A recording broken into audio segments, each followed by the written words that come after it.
Cruising with Steve. Get in, sit down, buckle up. Cruising with Steve. Get in, sit down, buckle up. Cruising with Steve.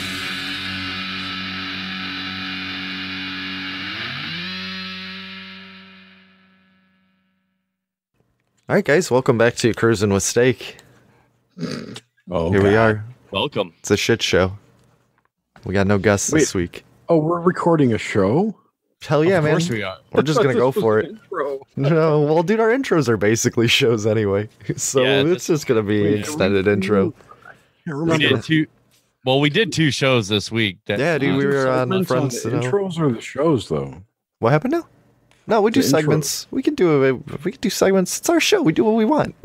No, but those are intro things. So when you're talking, never mind. There will be so no it should intro be on this show. It's just going to be an extended intro.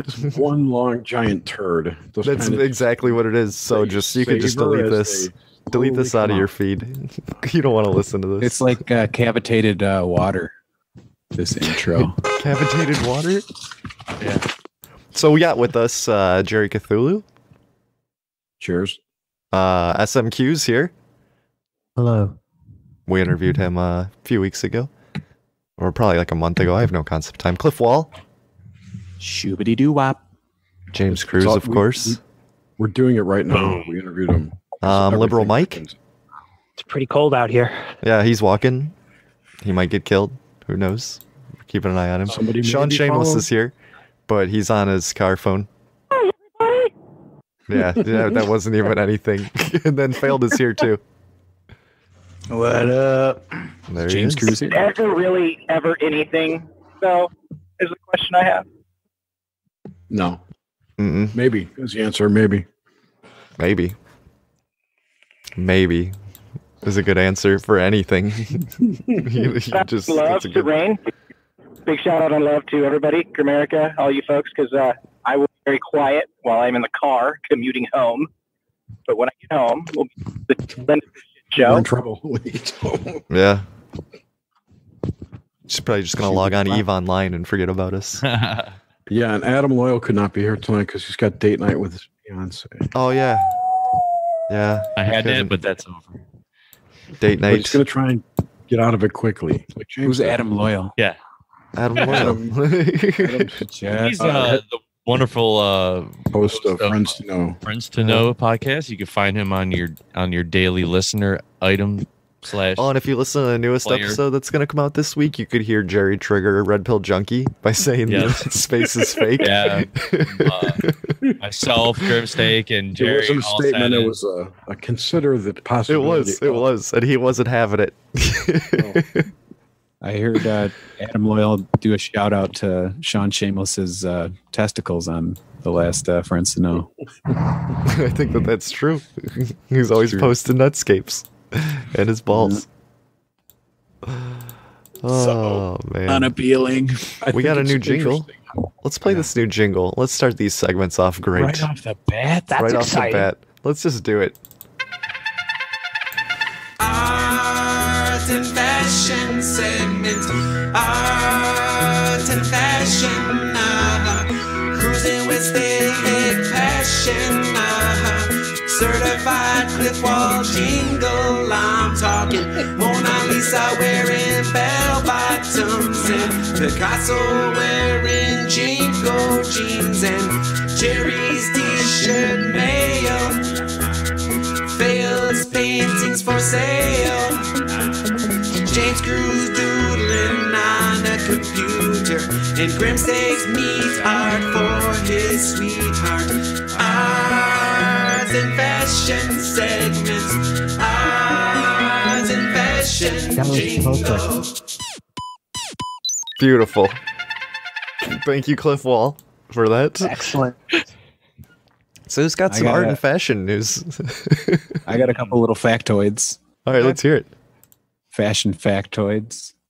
I wanted to throw it out there as like a little survey before I give you the factoids. So I wanted to see who all could maybe figure out what was the first kind of rock and roll group T-shirt to be made, or like musical band T-shirt to be made.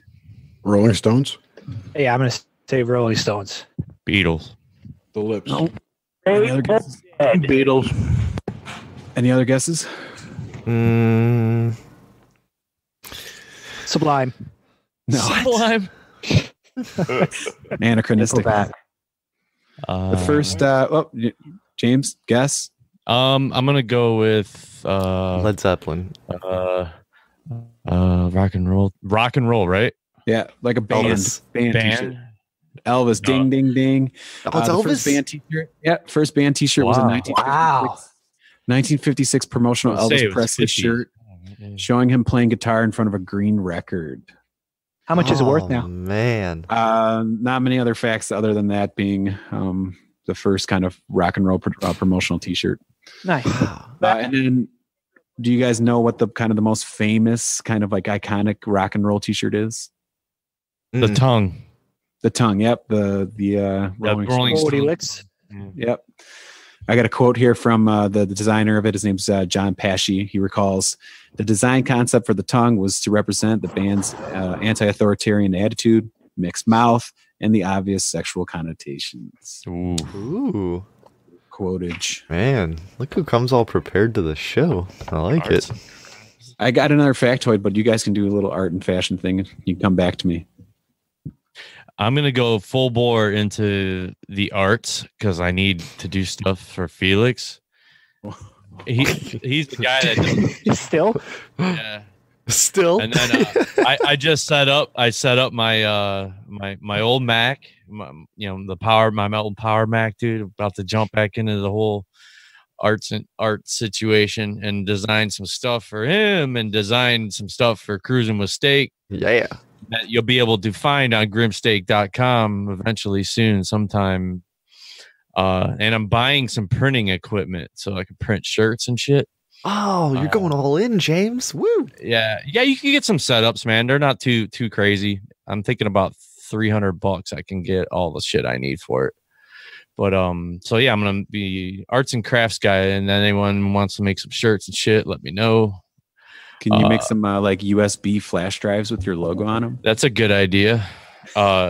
Maybe some. I don't know if I could do that. That's more like You can. I have capabilities. That guy could do that. That's Yeah. 3D printing. He could do stuff like that, and I do have access. One of my tenants that guy? he has a trophy shop, and he has a laser engraver, so I could get like crazy shit done, dude, from him. But You could put like all your episodes on a flash drive and like hand That'd be it out as, pretty like, cool. a promotional. Remember back in the day when they used First to thing I have would do those- is delete them all. Remember when they used to have those little I don't know what size would those be, Jerry? Those really small like CDs, like The mini Was disc? that They, like those they little were like 3 half inch- size. yeah, they were like They 3 held like inches. 300. Yeah. They were like I always thought that 300 would be like a really badass like business card, basically. Like you could put a little. I think they did that for a little bit. Maybe when you went to a trade They show did. or something, you know. Yeah, like- they were square shaped things that fit Yes, into a DVD yeah. tray. Yeah. So yeah, that would But- be pretty cool. You could have the shows on it or something. I don't know, man. You could hand them out like old school, like going to your old concert or something. You know, like here's your demo or whatever. Yeah, man. Just mixtapes, passing them around. Yeah. Well, we used to have a record label back when we did the band stuff, and it was called Brainwashed Records. And what would happen is we would play these shows because this was like right when the net was taking off. So this was like 96, 97, stuff like that was kind of, you were on back then. It was like AOL and shit, Yeah. and then those first browsers started coming out like what was it? Roadrunner and Net Zero or something like that. Those Earthlink. or yeah, stuff like that, man. Like those started coming out, and that's when you were able to start searching further and further, and that's where the rabbit hole started, apparently. But yeah, it was cool. Like they used to have those cool discs, man. I always thought it'd be cool, like if you had a portfolio, like whatever, But back in the day, we used to go to these shows and play all the time, and we would trade music with other companies, and that's how the distro would expand. And it was before the whole internet, it was like that's how music got around back then, and that'd be kind of cool to go old school with the podcast and handing it out to people. But just for fun, I don't know. Obviously you're gonna reach a million times more people via internet, but just to have a cool physical piece of cruising with steak would be really. Well, you can have an actual face to face with somebody. Yeah. It'd be pretty cool. So yeah, arts and crafts, man, love it. Do you guys know what Jinko jeans? What Jinko is short for? Oh shit, I don't know. No. Pachinko? Judge none, choose one. It was founded in 1985 by two brothers. What does FUBU stand for? Isn't it for us by us? Yeah, that's it. Man, FUBU 05. I got another fashion factoid. Okay, let's hear it. Historians say that the belt was actually kind of the first piece of clothing, and that there's historians that'll say that it wasn't because of shame that they started wearing clothes, but that they wore belts as kind of like a magical power kind of thing, and it offered protection against the evil eye. And they'd wear on their belts these amulets called cowries. And the cowries were just basically like seashells. And they were like anti-infertility, had infertility, anti-infertility powers. Chastity shells. So again, they're called like cowrie shells.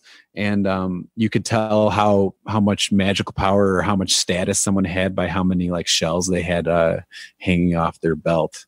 And that was kind of like an old fashioned. Did that in any way relate to cod pieces? I didn't see anything about that other than, well, they show Orion wearing kind of a belt hanging his sword off of it. His S word. Well, that's like, okay, there's that one statue in Gobekli Tepe with the guys out wearing an obvious belt, which like they shouldn't have had belt technology back then or something like. But they belt tech. That was belt like, tech. I don't know. It was the OG bat belt. Dude, it could have been. It's like they're just like naked and all they're wearing is like a belt or like a sheet. All right, I'm like, is that the first piece of clothing was a belt? Could have been. Didn't I just say that? Didn't I just say that? I just found a really cool article on BuzzFeed. It's called 33 Things That Made You a Total Badass in Elementary School. Freemasons. Yeah. Oh, man. They made me a badass in high school. Sorry. Yes. In elementary school. A fresh pack of crayons with a built-in sharpener. Badass. Dude, that was awesome. Having the built-in sharpener on there. This was way after my time, but blue glue. None of that white glue nonsense. Oh, dude, blue glue was awesome. The blue Elmers. Blue glue. Huffing some marker scents. Remember those markers that fucking smell? Yeah. Cherry was the best. Yes. Is this the nostalgia? Is this the nostalgia segment or is this It's things that made you cool and all. 30 things that made you badass. Okay, it's like kind of fashion, kind of art. Yeah. Okay, remember just the sheets of multiplication facts? It said finishing this way before all those chumps in class. Just the timesheet, like 6 times 6, 8 times 6. It was anything, yeah, like just those old school math sheets. Yeah. Let's see, waltzing. Oh, remember the book fairs? Like when the Oh yeah, dude, all the Scholastic books, getting some Calvin and Hobbes books or something. waltzing into the book fair with a pocket full of money. Yeah, dude. You never had money. No, nobody ever had money at that. You'd have just change, maybe a single. You're like, what can I get for $1? My parents gave a blank check to go in with. Yeah, you'd have a check. You'd have to have a check, right? Yeah. And then you get the book and you don't even read it. No, you just have read it. them all. Showing off your endless amount of art supplies. Yeah, that's an eraser. It's like remember those like those plastic things you open it up. Yeah, dude, the art boxes, markers, crayons, everything, dude. Writing naughty things on your calculator upside down. Boobs. Yeah, boobless. It's got a picture of the calculator. It says boobless on it. And then another picture of it. It says so badass, and upside down it says hell. Yes. Having the flyest project on the book, whatever that. I don't know. It's just I word can't read art, those words. like Microsoft Word art. Yeah. Let's see. What else we got here? We got ripping glue off your hands like it wasn't even a big deal. No, and you take that Elmer's glue and you put it in your palm. You put it on your hand. That's all it is, and you peel it off like skin. Yeah. And then you'd have fake skin. Yeah, that was awesome. Yeah. Let's see. Opening your eyes just a little bit so you could recognize shoes during 7-Up. I don't remember. Oh, dude, you had to. Heads up 7-Up. Oh, yeah. Did that. I don't remember that game. That is a skill you learn in elementary school that will serve you well throughout your entire life. I'm only at number 12. Number 12 is it's like being in the bathroom stall and seeing the person next to you and knowing whose shoes they are. Oh God, yeah, that's how. So now I know what your poop smells like. Oh man, yeah. You had to take it there. Busting out one of those twistable crayons. Yeah, I guess I don't know. I didn't have those. I don't know what twistable crayon. They're twisties. Yeah, they're called twisties. Those don't exist. That's got to be newer. Yeah. Shooting up lead. Remember lead pencils? Click, click, click, click. Oh yeah, you just stab shooting up lead like a needle. Yeah, badass. Total badass. I used to make a pen bow and arrow. I would put a rubber band on it and shoot stuff with it. Oh yeah, I used to paper clips, and you'd fold some paper real tight, dude, and turn it into a V. Fucking slingshot. Bam. Yep. Yeah. I saw. Can I interject? Of course, interject. You know how anybody talk. The finner, you know how the fidget spinners were like big in like the schools all across the nation. I think I read an article that in China they have like little mini toothpick bows that are like CNC machine like little bows that kids were using. They put toothpicks in them and set them back and launch them. That's awesome. But people that is phenomenal. Yeah, sure. Never did that. That's part of the fun. We used to do pocket rockets. You'd have the rubber band, and then you'd take a piece of paper and like fold it up really tight and launch them at people. Dude, I got in-school suspension for a pocket rocket in 7th grade. So I got suspended all the time for shooting actual paper clips. You can make a dart on a paper clip. You guys were shoot ruthless. those into the ceiling. Well, you shoot them to the ceiling, and we used to like, because I had those drop ceilings, you could pepper those with anything and throw pencils up into them. Yeah, the pencil. Yeah. Which reminds me of one of the things used in restaurants with pats of butter. You open it up and you put it on a napkin and you go flap and it shoots up. Oh, we used to have my first gig, like when I was playing football and I got a part-time job at McDonald's, and we used to have pickle races. Yeah, you take the pickles and you fucking wing them against the cooler, like it's those big stainless. And let them slide down. Yeah, and let them slide down, dude. Yeah, and then pickle race. We take out the trash and we take the tomatoes that were old or whatever, and we'd launch them over at Wendy's fucking drive-through sign. That's what you do in the middle when you grow up in a town in the middle of nowhere. Yeah. You make up shit. Launch tomatoes. Spit wads. Yes. Shooting spit wads in the theater with a big pen. Those were. Yep. Mm-hmm. What about you, SMQ? Any childish behavior? From me? Oh gosh. Spit wads were big, but then we'd always get in trouble. I think one of the cooler things I did when I was a little bit older was I forged my parents' signature to go down to a little corner market to get pornography. Whoa! Nice. Yeah. I was a little older. I was probably around 12 or 13, but yeah, I did it. My brother had my older brother had kids in his class that would purposely give themselves bloody noses and hot loogies and spit them. Oh, what? On like school walls. Why? That's Why? terrifying. Yeah. To be, I don't know. Bloody booger trails. Is that blood over intent or something? I've got two of them. How about vandalism? Taking toilet paper and like getting it wet and then throwing it at the roof. Yeah. Yeah. And then I remember when I was in grade, was it 6? We were doing the pass out game. Oh, dude, yeah. Kids used to do that, dude. I would never just choke each other in the bathroom. And then you choke the guy out and he passes out. Yeah, dude. You ever smoke a cigarette in school? That was a thing. No. Yes. I did. Yeah, I have. Yeah. When I was a freshman in high school, joints in school, cigarettes, everything. When I was a freshman in high school, we could actually smoke in the cafeteria. Amazing! Wow. Wow. Man. A different They weren't time. really. Yeah. Yeah. You could smoke anywhere, but they didn't really give a shit if you were 18 or not. Yeah. The teacher was probably smoking at his desk too. Right. The smokers teach in class during class. Oh man. Man. In fact, my Latin teacher, he smoked a pipe. Oh. Yeah, my dad, he's like, he was like, I could always consider him like one of the last Mohicans because he was like a pipe smoker, and he just stopped doing that like 2 years ago. Like he's got like 8 different ones, you know. Like I remember one time he got pulled over. We were driving in this Ford Ranger that we used to have, and he was trying to light his pipe and drive with his knee, you know, with the steering wheel, and of course he gets pulled over. And they think he's like smoking a bowl and shit, you know, like bourbon and fucking trying to light the pipe. And the cop was just laughing at him when he came up to the door. He's probably like, "Oh, you're smoking a pipe." Oh, sorry about that. Oh. Yeah. Have a good day. You're being a distracted driver, but hey, back in it was like I think that was like late '80s. Yeah, tobacco. Yeah.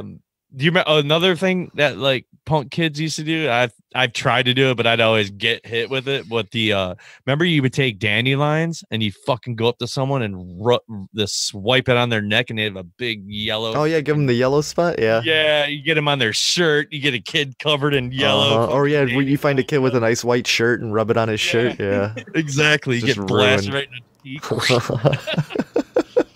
That was in middle school. I remember that shit. I got a funny story. All right. I had a friend who we'd go to this restaurant. We were like in middle school. We go to the restaurant that was close by during lunch, and he thought it'd be funny to put a fry in the actual ketchup bottle. So he did it, and we kind of knew the owners that own the place because the daughter went to school with us, and I kind of ratted him out about it. And he's like, he kind of got in trouble or yelled at by the owner of the restaurant. And he's like, I don't know how they found out. I'm like, oh, I think they did I did like a DNA test and found holy shit. And I remember him like half believing it. Like, oh, they did a DNA test on the fry and they found out it was me. Yeah. I'm going to share this so you guys can read along with it. But okay, waltzing into the lunchroom with one of these badass things. Remember the zebra cakes? Oh, zebra cakes and cosmic brownies? Yes. I don't remember those. Or having I remember I never had the brownie, but the zebra cakes all the time. You used to have that little rotating thing in the fucking lunchroom and you chuck your money. Are those some kind of THC edibles? I wish. No. Now. Yeah, it's possible. No, the kids back in the day, the cool kids always had Pop-Tarts. Don't they call those le Pop Tarts? I never did this with the magic. When I was a kid, we used to call them cunts. Yes, exactly. And then you would flip it, and then you would say yes or no. I never did this. Yeah, we never did that either. You took your magic eraser and wrote yes or no, and that was your decision making. You remember the flippy things with the paper that you'd do? Yes. You'd have decisions like choose a color, choose a number, and then heard of a coin. Like this thing with the hand. Yeah, right. Yeah, that thing exactly. Through your skin. Oh man, putting it through your skin like that? Yeah, that's hardcore. Yes. Remember those? The old finger trick. I remember.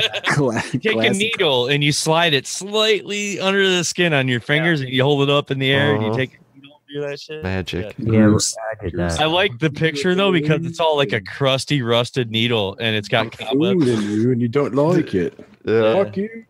I used to do a couple weird things that inflicted. Only used to? Yeah. Used to. I don't do them anymore. Growing up, I used to have a mirror that was like with exposed edges. So imagine just a pane of glass basically. And we had a bunk bed and the mirror was, I don't know, it was like up on the wall or something, but it had exposed edges and I would take my fingers all the time and I'd rub it. I was like, I think I said this in the very first episode we ever did. That's when I called myself the pussy cutter. And I would take my fingers and I'd fucking scrape it down the edges of it and slightly like, what was the threshold of pain? Like just zing, yeah, like all of them. Yeah, sometimes I get a good gusher, man. Oh my god, stupid! I have no clue why I was doing that. Maybe I was bottling some pain or something mentally in my head. You were possessed by a demon, probably. Yeah, like what drives me? Like even at night, the lights would be out. I put my hand up in the air behind me, just zink. Like what am I doing? I don't even know why I would do that, but dude, you had to feel you were still alive. I did want to mention one more thing about taking a test. when it was multiple choice, say you had A, B, C, or D, I would take my hand, and I'd fucking smash it on the edge of the desk, and whichever one hurt the worst, that was the answer. That was my multiple choice. Yeah. That's awesome. You're able to tell the difference between A, B, C, or D. Divination through Take those right on the edge, dude, and wham! Good to see James in school taking a test. Like, oh, James is going nuts again. I'd be there fidgeting with my James fingers like study. and it'd be like wham. Okay, there we go. Number 17. Sword fights to the death with these. I don't know what those are. Yes, Those look. they were the math counting cubes, and you would use them to count in math. Oh, you would and you would click them together. Yeah, stack them up and click them together, and then count. Always make swords and fight. It's kind of a Lego abacus type thing. Yeah, it's like yeah. Interesting. All right, so 18, not even caring when you got this punishment. Oh, yeah, where you have to write the same thing. Out. Yeah. Like the Bart Simpson. I will not. Yeah. Dude, I the last about that. time I did lines was when I walked onto the ice in the springtime, and we broke through the ice on the lake because we lived right by the lake, and I broke through the ice, and then we came home soaking wet, and our parents were flipping out because we were, I'd say, a good 40 yards off the shore. Whoa. Pretty deep for, to get stuck on it. I got stuck, and I held myself up with my arms. Oh, like that's what you're supposed to do, right? Yeah, if you go through and crawled out, and I was like 10, so I had to write lines for a week, and like it ended up being like 1,000 lines. I will not walk on the ice in the spring. Still to this in day, the spring. That's a Canadian rule. Exactly. Fruit. I just want to say I see fruit stripes on the screen right now. It said number 19, getting that sweet sugar high, fruit stripe gum, Altoids. Dude, Shark Bites, fucking Shark Bite fruit snacks. Yeah. Minute Maid triangle slushies. Remember those? Do you guys remember Warheads, the super sour candy? Yeah. Oh man, I'm not really into those. No, or like what about nerds, or just straight up, or they called it Crave. All it was just colored sugar and like these little vials. Like that's all it was. It was like a Supreme Pixie stick. Wasn't there like the dipping sticks too? The dipping sticks. Where you like it was, but there was no stick though. It was just pure sugar. No, there wasn't. It was edible. It was a on the dipping sticks. It was more sugar. Yeah, and then lick the sugar off the sugar stick. Yeah, fun dip. Fun dip. Oh, there it man. is. Sharpening your pencil at both ends? That was badass. Sharpening your pencil. Because you'd have to do that, dude. After you'd play a game of pencil pops with somebody and your pencil would break in half, you'd have to sharpen both ends. Flick the pencil? Yes, you flick it back and forth trying to break them. This is the football game. The tape paper football. Paper football. Yeah. That's got to be on there. Or you took paper football has to be on there. And you put it in between your fingers, and then you hit the desk. The bugle. Getting your witch fingers on, putting bugles on the end of them like claws. Bugles were terrible. Did you guys have mini round pizzas in school too? Oh yeah. Yeah. Do you remember you ever had the stop sign shaped ones? Yeah, dude, those were called fiestadas. Fiestadas. I used to take that and French fries, and I put the French fries on the fiestada and roll it up like fiestadas so much. There's like covered in mayo. Awesome. Dude, it must be a Midwest thing. Felix, did you have fiestadas? Didn't I just say that? Didn't I just... Oh, he fucking got me. Crazy. But I think he did just say that. He probably did. Somebody did. I don't know. I was screaming too much about excitement. Yeah. Oh, I remember. To even hear anything. With excitement. I don't know what those about excitement. You remember the 6 color pens where you slide down the different colors? Yeah, absolutely.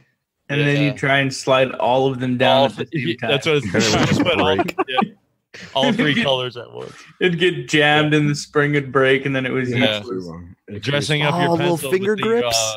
The finger grips. Yeah, because if you just writing all day long with that bullshit, Yeah. Do you guys remember Yikes pencils? Those are pretty cool. Yikes. Little riddles on the Hanging side. out at this chill spot. Yeah, that was Yeah, fun. the transformer at the school. transformer The on big the gray school box. Yeah. Grayish green. Great. Showing off your balancing skills. I don't know what that is. It's I've never seen one of those. Yeah, I remember those things with the weight in the back. It's got a No, lot of weight counterbalance? under it. Yeah. Or it's just way balanced with the wings. Uh-huh. Mhm. Let's see. What is this Seeing if witchcraft? the legend was true. What? The legend of what? Is this? Just the keep legend scrolling. Is that the said- blue part? That the blue part Is what? could erase, Could erase ink? ink? Oh yeah. Oh, the blue part of the eraser? Lies. All lies. Yeah, dude.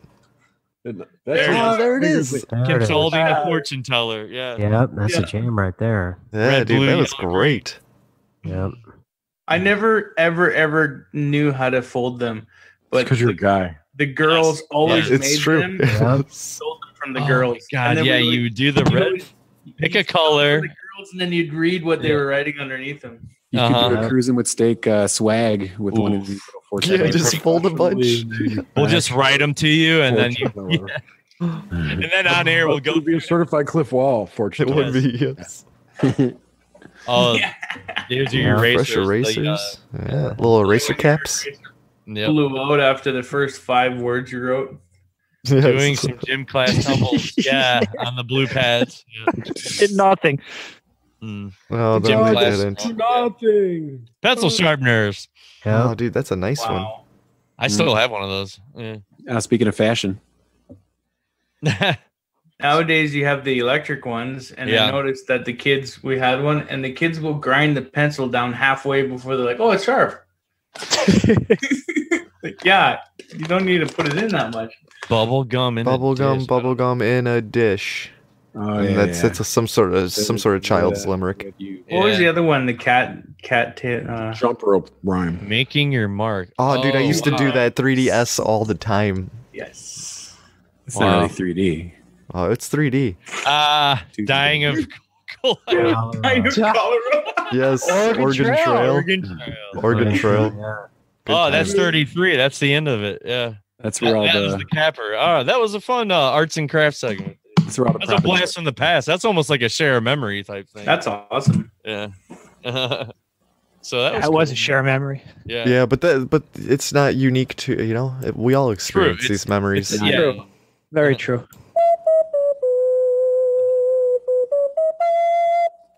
What a handsome song. I like the that. segment. song for you. And then you get into nice. high school, and the shit we did in high school was hilarious. Mostly smoking pot and beating the crap out of each other with the 18-pound was- boxing gloves. I was smoking pot in grade school. Sorry. I was I was reading just gonna philosophy. ask, what was all your first drug experiences? Oh, dude. Mine was pot. LSD. Mine was pot for sure. Same for me. I would say mine would be nicotine before pot. Oh yeah, I mean, if you want to call nicotine, yeah, I mean it's a drug technically. I'm talking mind altering though. Pot. Mine was Yeah. acid. You started out on Nice. acid before you smoked pot. Very nice. That's Yeah, impressive. My 15th birthday. Yep. Ooh.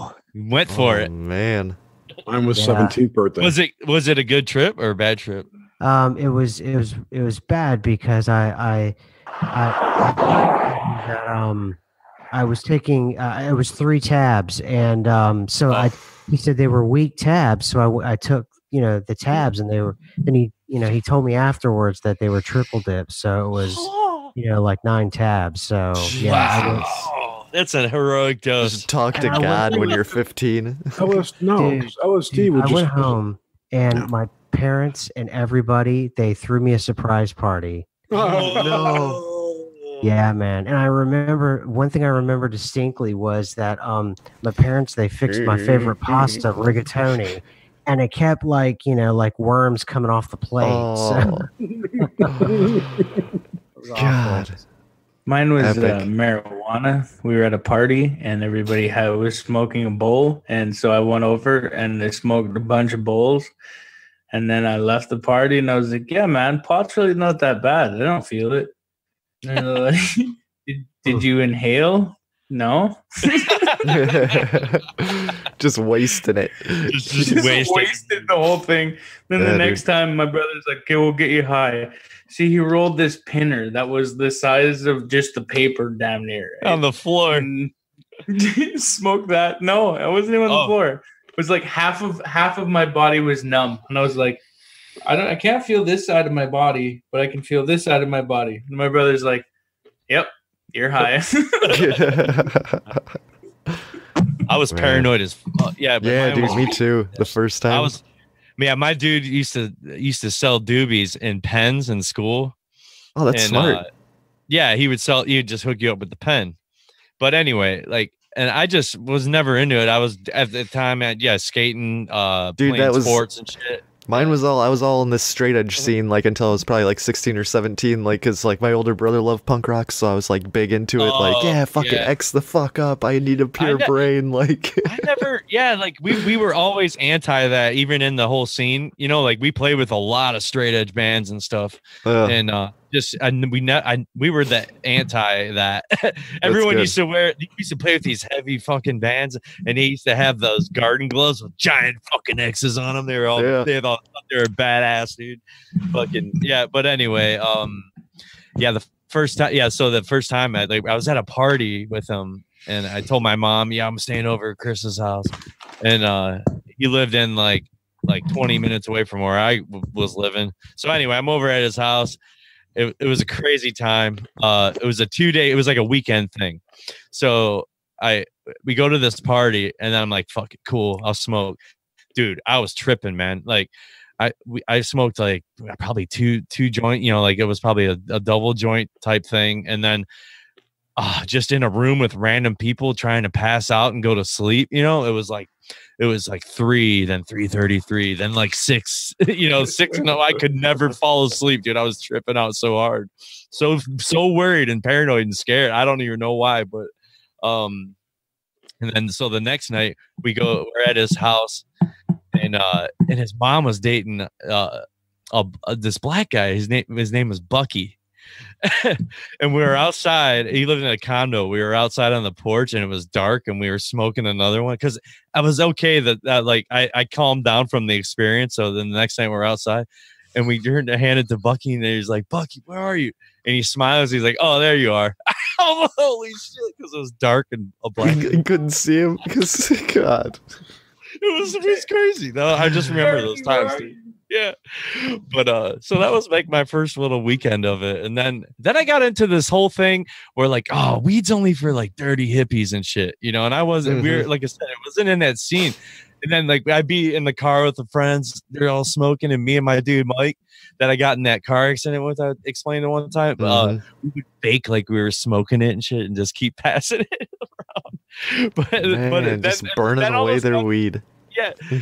We never burned it though. We'd act like we were smoking it, and then we just passed it. But then, and I'd say like we did that for like 3 months, and then like a month after that, we're like, why are we passing this up? And then we just went back into it. And I smoked for 20 years straight. Did you play hacky sack? Of course. Fake hacky sack. That's funny because in my school, all the jocks were potheads. Yeah, like I was like the skater football dude that smoked weed and metal and shit. Yeah, it was like totally weird situation, but there was like 4 of us. Yeah, I mean, I think it helped, like going through stuff like that. And sports was good for me for experience wise, goals and shit like that. Like I don't know, it was a cool experience. But. James, I told Grimsteak that I made the art and fashion segment jingle to be opposite of the sports. Oh, sports because you wanted a sports jingle. Because you want to do a sports segment. Okay. Yes. So anything sports related. Yeah, because I grew up with it a lot. And it's a big part of my life, like being crazy and active and like. Are there any sports teams in Cleveland? Slapping butts, shit, dude. Slapping butts? No, just dick punches and shit. Yeah, I did the slapping butts thing. Nah, man, I was never into that. Dude, I never played any sports. smashing heads, man. I played. In football. I was the center for a bit, but they were like, "You're enjoying this too much," so they gave it to the center. But, I played them, man. I played, but I think my favorite was baseball, just because like it wasn't as intense as playing football, but like.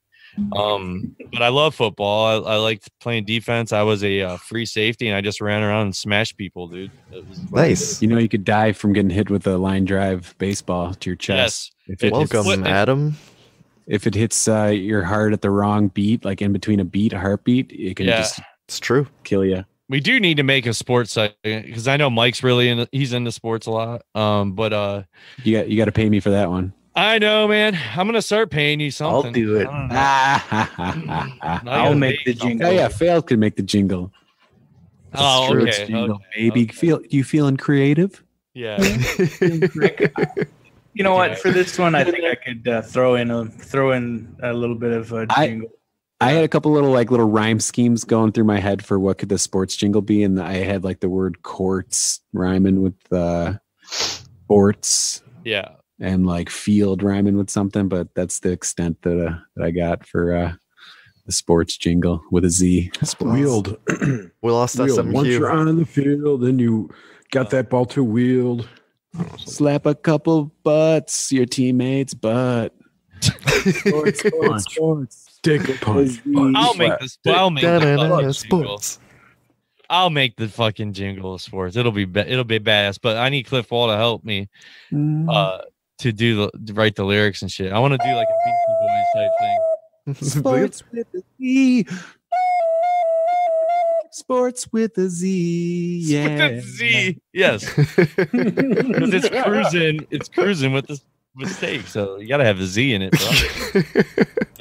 bro. Fuck, man. I don't know. Yeah, I mean it is like I grew up an adrenaline junkie and I took full advantage of it. But anyway. Didn't you run into a wall when you were snowboarding? I've done everything, dude. A whole condo. The condo just was there. I've jumped right into a side of a condo. Yes, I had a pretty good laugh with that story. I definitely did. You're like a living jackass cast member. Dude, he really is. I did that. I told you about the bush dive, and I did the whole cart, the shopping cart riding, and the fucking crashing my brains out. I did all that stuff. I used to do. I never understood the bush jumping, and they were like they're jumping from so high. Yeah, none of it makes sense. Well, it's like an airbag almost. I mean, if you find but it isn't. You just go right into all these branches and onto concrete or whatever's underneath it. I knew the shopping cart thing. I understand. See, that's but in the wintertime is when I mainly did it. So like, so all the snow would be on top of it. Mm-hmm. I knew a straight edge kid who I used to work with in college, and we'd work till 2 a.m. and after work, you know, people would go out and party or whatever, and he was straight edge, and he would do parkour or like hardcore walking or whatever you call it around the university, and like jump off, like just start flying and jumping off walls and shit. Yeah, jumping off like stairwells and stuff. Yeah, I never parkoured. I never did the rollerblades. You remember when rollerblades were like real big back then? Like used to watch them on the games. We always said friends don't let friends rollerblade. Yeah, I couldn't do it, man. Like I don't know. Like I was like 13, 14, and my parents bought me a pair, and I just was super clumsy and couldn't get balance at all. So do you guys remember? Do you guys remember soaps? The shoes with the grinding. Wait! Are you like interrupting me? I'm totally interrupting you. I'm sorry. You guys making fun of me or something? You just got cruised. Damn, man. I'm getting pissed at my own show. Go ahead. No, don't be sad. You're our favorite Daredevil. Yes, the best Daredevil. I'm just soaps. What about soaps? Does anybody remember these? Shoes with the little wheels inside them? No, those were Heelys. Soaps were the ones with the grinding plates on the bottoms of the shoes. So you could slide down rails with them, and they ended up outlawing them from my school because kids were just like busting their heads open on picnic tables and railings. Oh, man. Like it was so ridiculous. Those never made it to Canada. Sounds about right. Inline skates, though, I had one pair.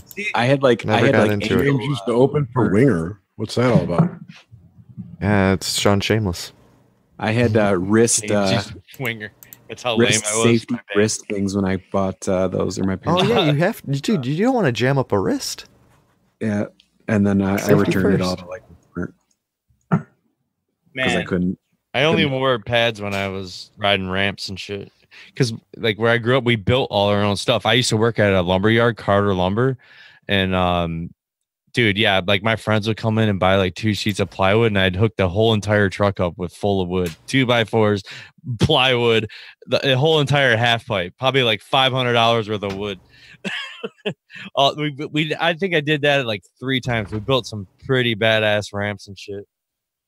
But that was what I did growing up, man. I didn't, and then I don't know. It's just we should put up some pictures on grimstake.com. I do have some pictures of some of that stuff. Upload them. We should make some collages. It was cool, man. It was a good time, dude. I mean, that whole skate scene, music scene, that's kind of, and then mixed in with this, because I grew up with that sports background. I was just active and agile, I guess. I don't know, like. And then it got crazier as I got a little older. I that's when I started the snowboarding thing, and then the whitewater rafting stuff. Like I said, I did that like 6 times, man. That was some fucking intense shit, dude. Like Never done that. The first time I ever went, like I was saying, I swam, but the first time I went, it was called the Gully Fest, and there's this huge festival, and a dude died the day before. Like I was there, like. Because he got, like if you're shredding down the river and he was in a kayak, and like if you got sucked under like if you were on the edges and shit, see what happens is like the water gets deeper and then there's undercut rocks. So when the water level's low, like those rocks are exposed, it's getting eaten away over time. Water levels gets high, guy gets stuck and sucked under a rock. Like Gonzo. Gonzo, he's stuck in like this pool, like you can't get out of it. It's fucked up, man. But it's called an eddy. An eddy. That's when the sirens come and save you, or the mermaids. Yes, it's a calm body of water. They don't. Yeah. No, they don't. Mermaids will never save you. That's the hallucination you have as you die. I'll wait for a share memory thing, and I'll tell you a story about the river. Well, you know what? I mean, I can't think of a better transition. Where's that jingle? We're in the art and fashion jingle. Segues, as someone deftly pointed out last night, are synchronicities. Yes. Segues are synchronicities? Dude, I can't even... A segue like that, where it goes right into the next thing. I can't even find... There it is. Whatever he just said, now it's share memory time. Coincidence. Segue. Share a memory that's unique to you. A memory worth retelling. And don't be afraid of being judged, 'cause cruising with Stay is a designated safe space. I just gotta tell you, it's a safe space. SMQ? SMQ's gone. He bailed. His computer died, dude. Oh, that's what happened? Yeah, I was gonna say. He DM'd me. Yeah, I hope he comes back, dude. But he's Adam, unique memory. Ooh, where to begin? Is Adam gone too? Adam. A1. Wow, A1. so many things. Well, just you don't have to go so heavy. You can just keep it light. Keep it unique. It's a unique memory. Devilish, even. On fleek, unique memory. You got to find that one. You got to find that one synapse. What's the first thing that pops in your head?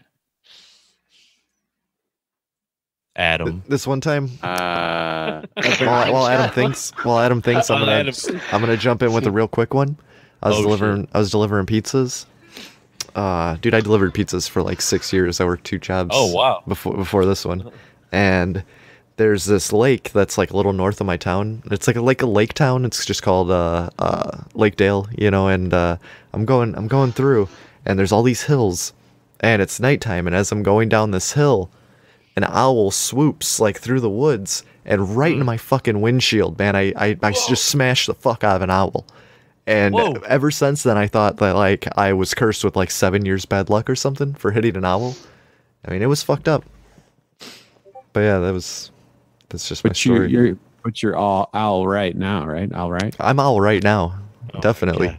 I mean, this was probably about maybe 8 years ago. So yeah, I think the bad luck's gone. Pretty sure. I had one of those Mother Russia jokes about you delivered pizzas, but in Mother Russia, pizza delivers you. So Yakov Smirnoff or whatever his name is. I like my favorite one of those. Americans have the right to bear arms. In Russia, we have right to full bear.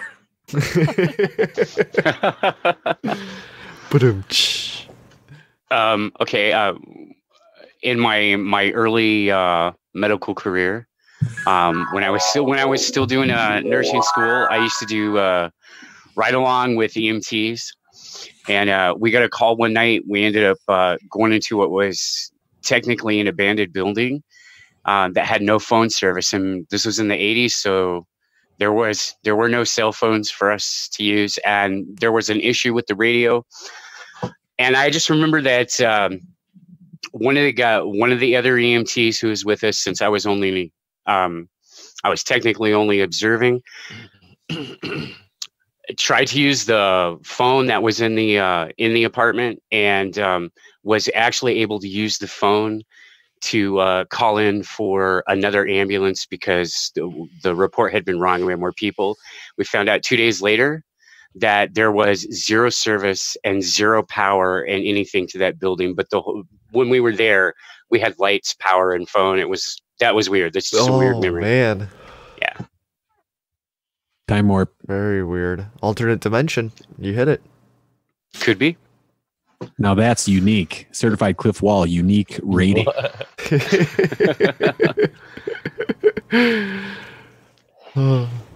Phil, you got a unique story? Good memory? You want to share? I'm going to go grab another beer. I'll be right back. Share away. I'm going to sit and think about this one for a little personal. I'm trying to think, but unique memory. I mean, I have mine loaded up, so do it. I could go. All right, I was just talking about the new river and the rafting shit I've done, and there is a thing that you can do there, and it's called the Halls of Karma. So basically, like Jerry said, there's an eddy, which is like a calm part of the river. So like you got the river's shredding through the middle, but on the sides and stuff, there's rocks that stick out, and it creates different paths of water, so you can dip out on the side. So basically, we dip out, we take our raft, we paddle really hard, and we get off the main beat path of the river. So we pop in the eddy and we pull the raft out up onto a giant rock, and then there's this point where you can walk right down to the river. Like the rock goes down the water. It just like it looks like an escalator. It just goes straight down right through the water. And all the water is just raging right through there. And what it does with the eddy and everything, it creates like a vortex in the water. And it's like a tunnel. Imagine a time loop or whatever, like a wormhole. It's like a tornado in the water. Yeah, you ever see that? Yeah, you ever see that little thing? You can take a glass of water. It's kind of like a cinnamon roll. It's like a toilet bowl drain. Yes. Oh, okay. Imagine your toilet going down. Basically, so it would happen every kind of like a seashell. Yes, but not really conch shell. So what it does is every couple minutes, like I'd say every minute, like it will spool up. And then that's when you go. And what you do is when it spools up, you jump in, pencil dive, like feet first. You're right on the edge of the river. You see it spool up, and it fucking sucks you in, dude. And then you could literally, like if you go the whole way, it's probably like it'll spit you out probably about 60 yards down the river. So you're underwater in a vortex, and it'll spit you out. And So I did it. I made it like 30 yards before I started panicking. And they call it the halls of karma because what happens is when you jump in, it sucks you down, and the light when you're getting sucked, you go deeper and deeper and deeper in the water, and the colors change. So and then I started panicking about halfway. I'm like, holy fuck, because like you can get out of that vortex by like just trugging and swimming really hard, and you can pop out of that tube. It's fucking wild, man. Like there was a group of like 6 of us, and we all did it, and like 2 of them made it to the end. Like I made it about halfway, but that's the halls of karma. Pretty wild shit. Nice. I got a weird, unique memory. Oh, let's hear it. It's kind of sparse, but I kind of remember. I was like kind of like a taxi driver in college, like university taxi. Uber? No, pre-Uber. Pre-Uber. This is like before Uber. Yeah. But I was given 2005, 2006, maybe? 2006, 2007, 2008. Certified wheelman? Certified steering wheel. Baby driver. I watched that the other night, by the way. So I was giving a guy a ride, and he was like a foreign exchange student from Egypt, and he was saying all this really cryptic stuff to me, and a little bit more sane than that, but really cryptic. And like at this time I had like a girlfriend, and I'd ride around with her, and he might have seen me like ride around with her in the taxi, and she'd like, just ride along. But he like says the stuff to me. He's like, "Oh, you're a very lucky guy. You get to ride around with your girlfriend all the time."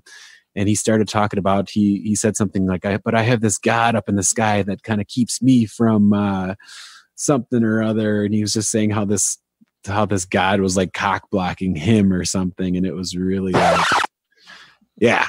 Like what? Just very like weird, like mystical kind of like cryptic language he was saying to me. I remember him just saying like he had this God. So like the deific cock block? Yeah, but it was just really weird. He's just like saying all this kind of strange stuff, and I was just kind of going with it. And I was like, all right, kind of strange guy, but man, still kind of unique. Wow. Oh man, that I mean, that kind of reminds. I mean, it's sort of different, but didn't I just say that? Yeah, you did. Dude, I was in a Walgreens parking lot, and this woman came running up to my car, and like I was getting in my car, and she's like, her eyes were fucking completely black, like they were just like, dude, I think she was frying hard, but she's just like, the world's gonna end, God's coming. Like she just started going crazy on me, and like this is like a small town where you don't have like homeless people or like crazy people around like too often. It's pretty just normal folk. And yeah, that kind of stuck with me. Like, it was very, very strange. Because she just looked whacked out telling me how the fucking end is coming and we all need to get our souls saved. How long ago was that? This was in 2009, maybe? Yeah, oh, man. Which was one of the times apparently. Well, I thought we all died in 2009. In 2009 we all died?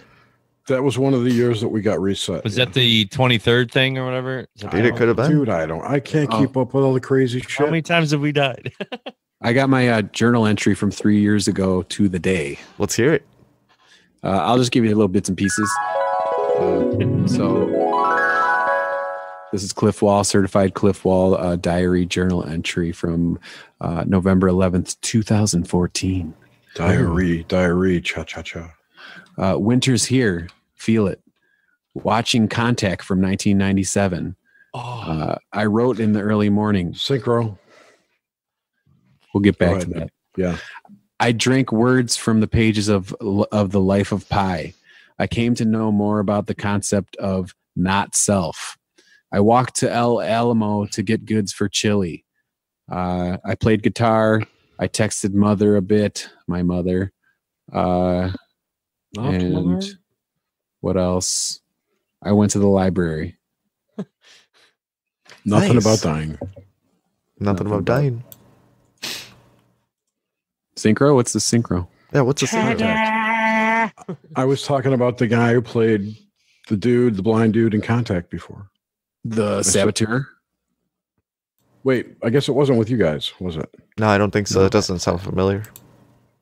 You're right. It was with Adam. Never mind. It's still Synchro for me. The blind guy at the Arecibo satellite thing? Or yes. yeah. I'll look up his name right now. Not the guy who sabotaged. No, that's got like this. The first. No, that's Jake Busey. Oh. That's David Wilcock. Yes. That's all I think of when I see that guy. His name is William Fichtner. Blind guy. You were just talking about him earlier today? Totally just talking about him and the movie Contact and everything. This guy here. Synchro baby. Yep. Okay. Oh yeah. Oh, okay. Yeah, because he was in that oh God. Is he in Mighty Ducks? I don't know. I've never seen it. He's in that that TV show that I told you guys I was going to watch. The canceled. Oh, Quantum Leap. No. MASH. Dude, Mighty Ducks 2 was the best Mighty Ducks. Oh, Bewitched. No. It was a TV show in like 2005 that got canceled. Oh, you won't remember it. You won't remember it. Okay. Trust me. What if I do? Okay. What is it? I need more deets. Starts with an M. Starts with an M. It's 3 syllables. It's called Invasion. Invasion. I told you. Didn't I just say that? He played like the head alien. Oh, I remember that show. It was 22 episodes. Wow. And they canceled it? Why did they cancel it? What about Firefly? Why did they cancel Firefly? That's a great show. I think I ever saw that one. Because it was made on Sci-Fi, right? No, it was made on Fox. That's why. What else is that guy? He's been in a ton of shit. What's he most known for besides Contact? Kind of just a character actor where he's just around. No, he's not. He's been on TV and stuff. Yeah, he's pretty familiar. Pretty familiar. I'm sure it'll say right there. His He was face in Armageddon, right? I don't know. I'm looking. Okay, he's known for Dark Knight, Black Hawk Down, Armageddon, and Contact. Armageddon was the greatest movie of all time. You think? No nukes. No nukes. Dude, Aerosmith is, I mean, that revived him for a little bit. Yeah, wasn't it like just a big Aerosmith commercial? I thought it was a music video. Yeah. I miss you, babe. That movie is phenomenal. It is This a great guy- What anybody says. This guy he's in a TV series, and he's got 10 movies coming out in the next 2 years that are already done. Wow. Somebody's got to get paid. No He's doubt. got some debt. He's got a lot of kids or something. Probably a lot of kids. That's probably what it is. Like None George of them got look kids. like.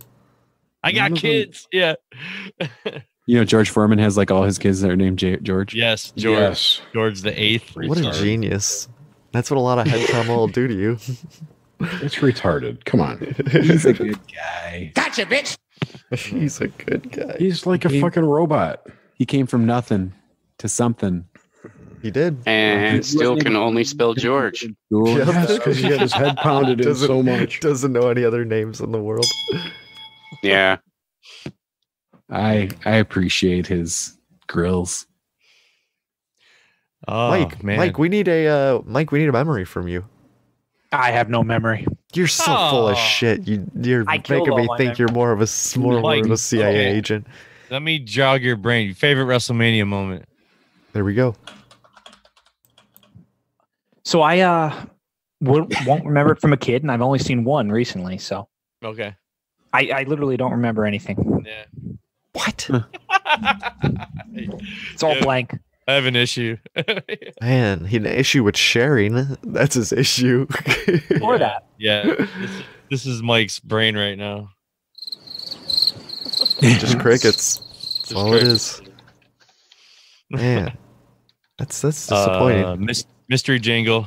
What about a softball memory? You got a good softball memory, Oh, Mike? come Like a on, sweet yeah. play that you had? What were your stats last year? I didn't do good last year. Last year sucked. Have you ever broken a bone? Have you ever broken a bone, Mike? I broke a haven't. toe.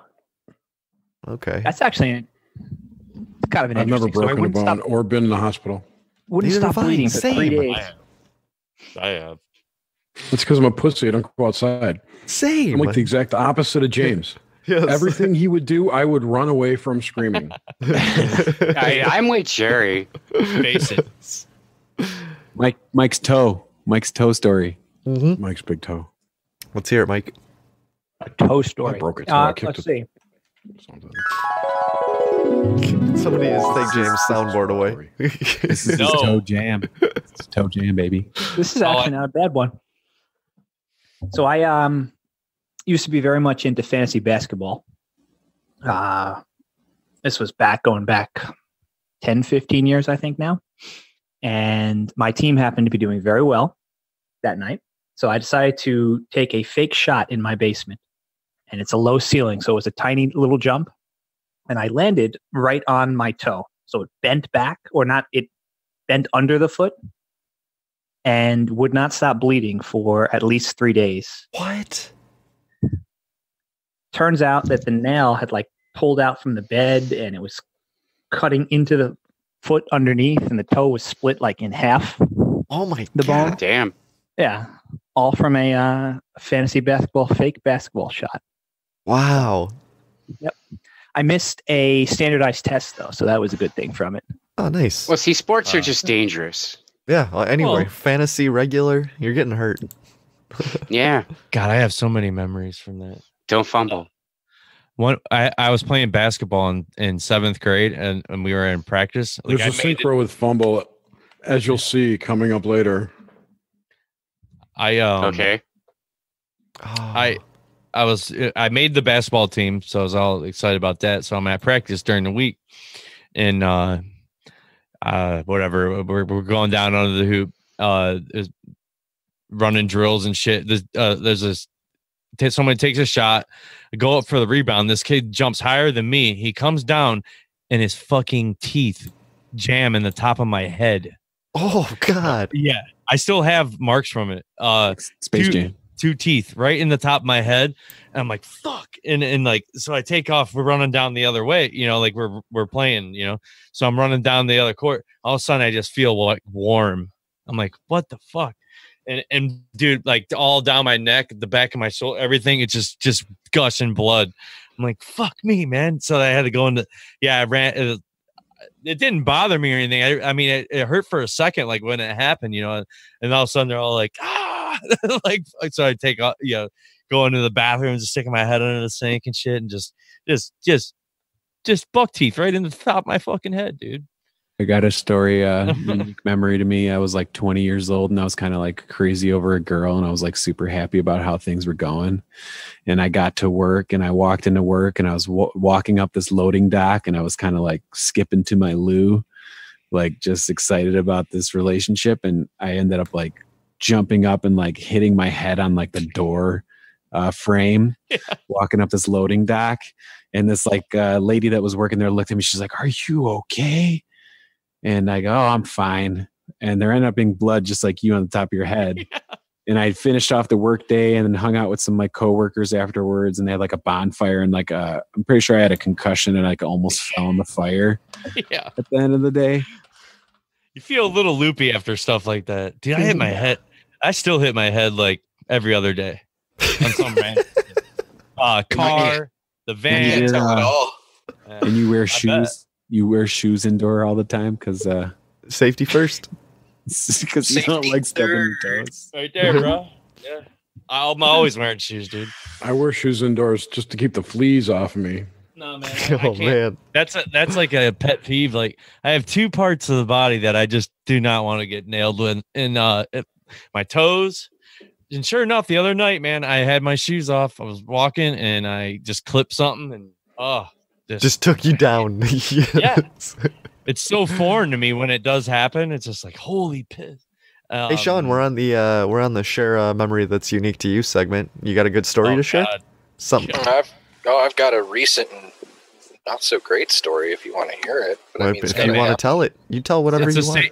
Share with us. It's a safe space. It's a safe space. You can say whatever you want, man. But don't fucking bring us down, man, because it's a steak place. We're having fun. That's what the hate mail's for. The hate mail's to bring us down. It's got a happy ending. I thought that was the comedy segment. Yeah, well, lay it on us, dude. Yeah, well, I came home last Thursday from work. The girls were at their work, and I got home. I could have gone out to drinks with some friends, and I had a couple invites to go catch some drinks, and I was like, I really need to go home. I don't know why. I just felt really compelled to go home. So I get home and I open the door and what's that smell? That smells weird. I don't know what that smell is. Dogs are all excited. I'm like, all right, go out, go potty, go potty, go potty. I roll in, I let the Labrador out of his kennel, and I go take a piss. And back of my head, I'm like, the math didn't add up. There's 4 out of 5 dogs. I counted 4 out of 5 dogs. Where's number 5? But it didn't like dawn on me yet. Maybe I missed him. That happens. He's tiny and runs out. So now I walk back out in the living room, and I'm still like, what the fuck is that smell? It smells weird. And then I see all the dogs, there to greet me, and I count 1, 2, 3, 4. Okay, I see Rex, I see Gizmo, I see Rex, I see Skeeter, I see Dante, I see Sky. Where the hell is my dog? Where's Gizmo? So I turn on the light in the living room over the dining area, and I look down on the floor, and there's like matted hair and blood smears. And I'm like, what? And then I walk into the kitchen, I turn on the light, and I look around, and more blood. Blood on the cabinets, blood splatters on the cabinets, and a big old blood smear across the refrigerator. And I just, that feeling you get when you realize something horrible has happened just came over me. And I went, if I was dying, where would I go? And I immediately went to my dog's bed, which sits under the foot of my bed in my bedroom. I lift up the sheet, and he's laying in his bed, panting, covered in blood, matted up, just, he got the fuck beat out of him. So I pull him out from under the bed, and I'm looking him over, and he seems strong, he's breathing good, he's had a rough fucking day, apparently. Couple of good ones, all, no tears, just puncture wounds, good bites, his ears were tore up a little bit. And so I call the girls at work, and I said, hey, I'm bringing the dog in. Shit just hit the fan. And, I managed to keep myself together. I put, the lab back at his pen. I put all the dogs in their different rooms so that I could carry my dog out to the car, and I get him down to the vet. And, the girls clean him up, and, he's okay. Little fucker's all right. But it looks like he got into a little kerfuffle with the other dogs over a bone. Wow. And he got one dog on his butt and the other dog at his front, and he got pulled a bunch, and we're still finding wounds on the other dogs that participated in the fight, but he just got the lion's share of it. But he fought hard. He's okay now. He's fine. Oof. But damn. And so one of the lovely pieces of having post-traumatic stress disorder is that some people, when I personally hit a fucking traumatic experience, and that, I love this dog, and even if it wasn't my dog, that's a lot to walk in on. Now every day I have this reliving that experience, and then when I leave, I have this anxiety, I'm going to come home to that again. Yeah. Oh, it's been a real bitch, but it's got a happy ending because this little fucker right here, he's okay. Aw, there he is, Mr. Gizmo. Gizmo? Gizmo McGee. He's my little buddy. He's like a stretch Gizmo. Yep. He saved my life. A few times. Thanks, Gizzy. Yeah. That's unique. That's unique. That's a memory, yes. Damn. Not too bad. Too bad of a story. It's got a happy ending. He wasn't dead. If he was dead, I wouldn't have told you about it. Dude, I totally thought that's where it was going at first. I thought you were smelling dead dog. You know that smell of death? Yeah. That was the smell of fear and piss and blood. And it took us about an hour to mop the whole kitchen area. I mean, it was only like a 10-foot by 10-foot area. And we're still finding blood. It's fucking wow. His ear got tore a little bit on the tip, and so the ears, they bleed a lot. Oh, dude. I got another memory to share. It's another delivering pizzas story, sort of, but so dude, I was driving down. There's the town that I delivered in. There's an expressway. It goes it's how you get into Chicago. It's I-65, and there's a side country road that we'd have to deliver up every now and then, go on the other side and go up this street. And dude, there was during the summer, there'd be this smell of death, like a dead animal or just something, you'd smell death. And no, I just think that there's something out there. And dude, a week later, it was in the newspapers that an AT&T guy was like going along the ditches there, and they came across a dead body that I guess like they're just assuming somebody came from like up north and just like dumped down a country road and dumped the body down there. Yeah, dude, he was just driving by a dead body for like probably 2 weeks, just smelling this death. It's fucked up.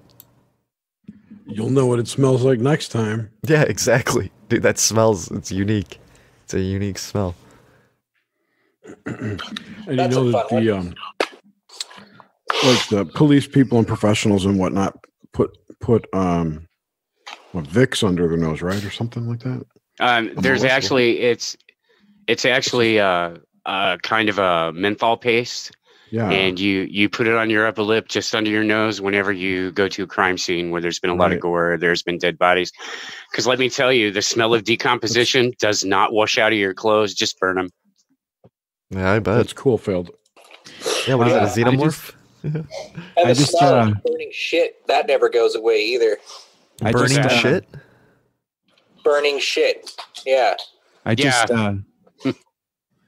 just ran to the bathroom really quick, so I was wondering, James, could you retell what Grimstake's story was? I was going to see if someone could retell Grimstake's story just to get another perspective. He doesn't like to be involved in things, and he drove by a dead body for 2 weeks and waited for someone else to report it. It didn't even get reported. It got stumbled upon. And dude, you smell it's the smell of death, you know. I just assumed it was an animal. It's just look. Law enforcement says stumbled on, or you say stumbled on. Law enforcement says dumped. There's no reason to get caught up in semantics. Correct. So you smelt a dead body? I smelled death. So, but apparently it was a dead body. We do realize that Grimstake is a butcher.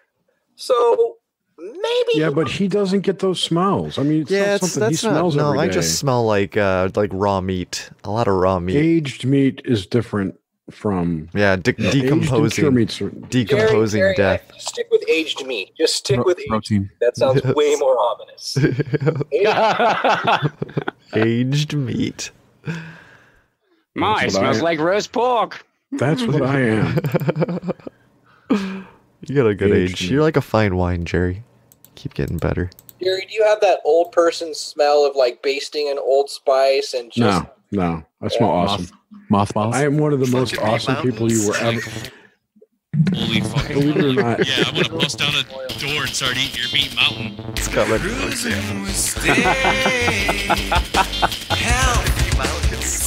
/food segment.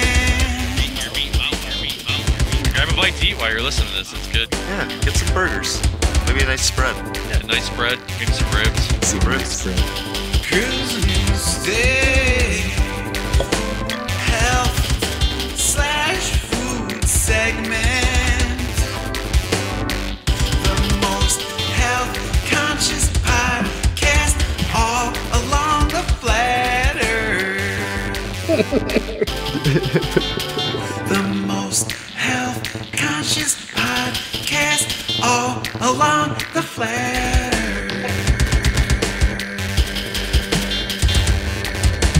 earth. Fucking meat mountains. I'm like, But you're not a flat earther, I'm gonna though. bust out a door. No. Well, maybe. No. I just now noticed the flat Earth. You just now noticed it? Way to listen to our show, Sean. You know what? I'm usually drunk. Yes, Thank you for reminding me. Yes. The only reason, by the way, I'm not using the headset and all that shit is because my wife was actually chuckling at listening to you guys in the car, so I thought I'd let her participate in possibly. Oh, she can hop in. Season's greetings. Season's greetings. Things along those lines. Nobody heard you, but that's okay. Does she have a health or food segment? Does she got any health food? Topic? Does she have a topic? Well, She got a topic? We did just stop over at In-N-Out to have. I got a grilled cheese. She got a grilled cheese sandwich from In-N-Out. Is she a vegan or vegetarian? No. She's a vegetarian. Didn't you have a Gatorade and Rice Krispie treat on the ride home? That was him. Yeah, that was me. I'm the healthy one. Gatorade and Rice Krispie treat. Weird combo. Dinner of champions. It Here, is. close your robe a little bit, and I'll turn this over to you. Combo. Oh, pizza Rice combos. Gatorade. Pizza combos are so good. They don't know I'm Muslim. Your face is loud on there. What about like toe fungus? Anyone ever had toe fungus? No, never had toe fungus. I, as a child, used to chew on my toenails. You would chew on them? Disgusting. Like, I wouldn't, like, pull my... never mind. We're going to move on. Moving on. Field's nodding like he agrees. Yeah, Field seems like a toenail chewer. Oh, absolutely. Fail. Toenail chewer. Where's James Cruz at? Did his computer break? He's trying to make the buttons work. Probably. What do you guys think about tea tree oil? Well, You know, tea tree oils. Two. It's good. It's good. It's good stuff. Hi. What do you use it for? Or what about Shameless's wife. Everybody say hi to Sean Shameless's wife, Mrs. Hi, Sean Shameless. Shameless's wife, Mrs. Shameless. Hello. pleased to meet you? Season's greetings. You guys ever hear that you can get rid of warts with duct tape? That's Never bullshit. heard that. I tried it once and it tore off all of my fucking pubes.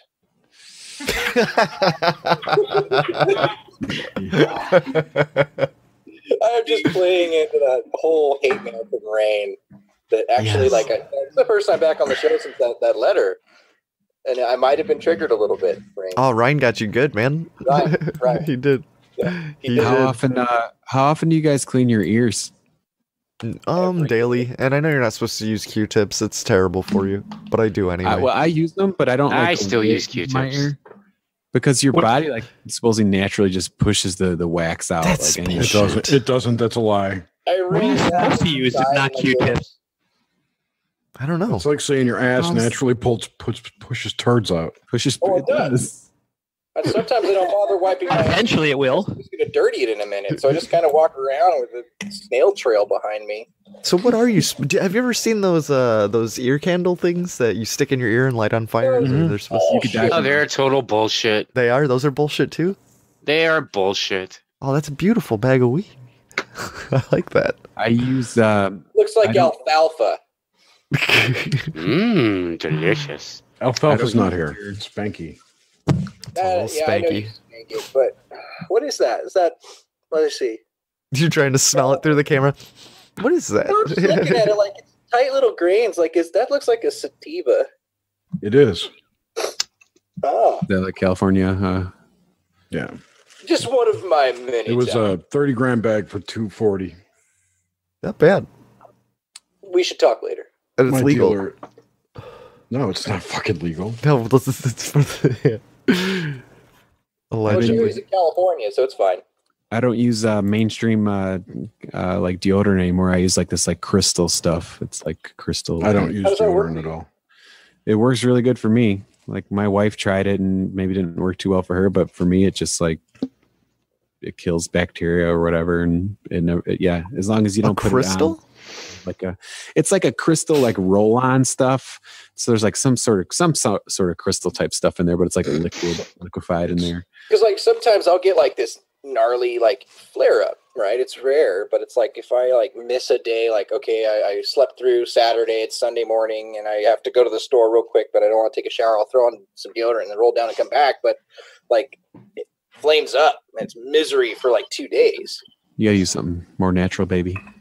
I guess. I mean, I think it's just all about not changing your brand. Like I think if you just stick with the same thing, like if you. But don't they say there's like a lot of aluminums and stuff in like the? Well, you don't need it. You don't need deodorant.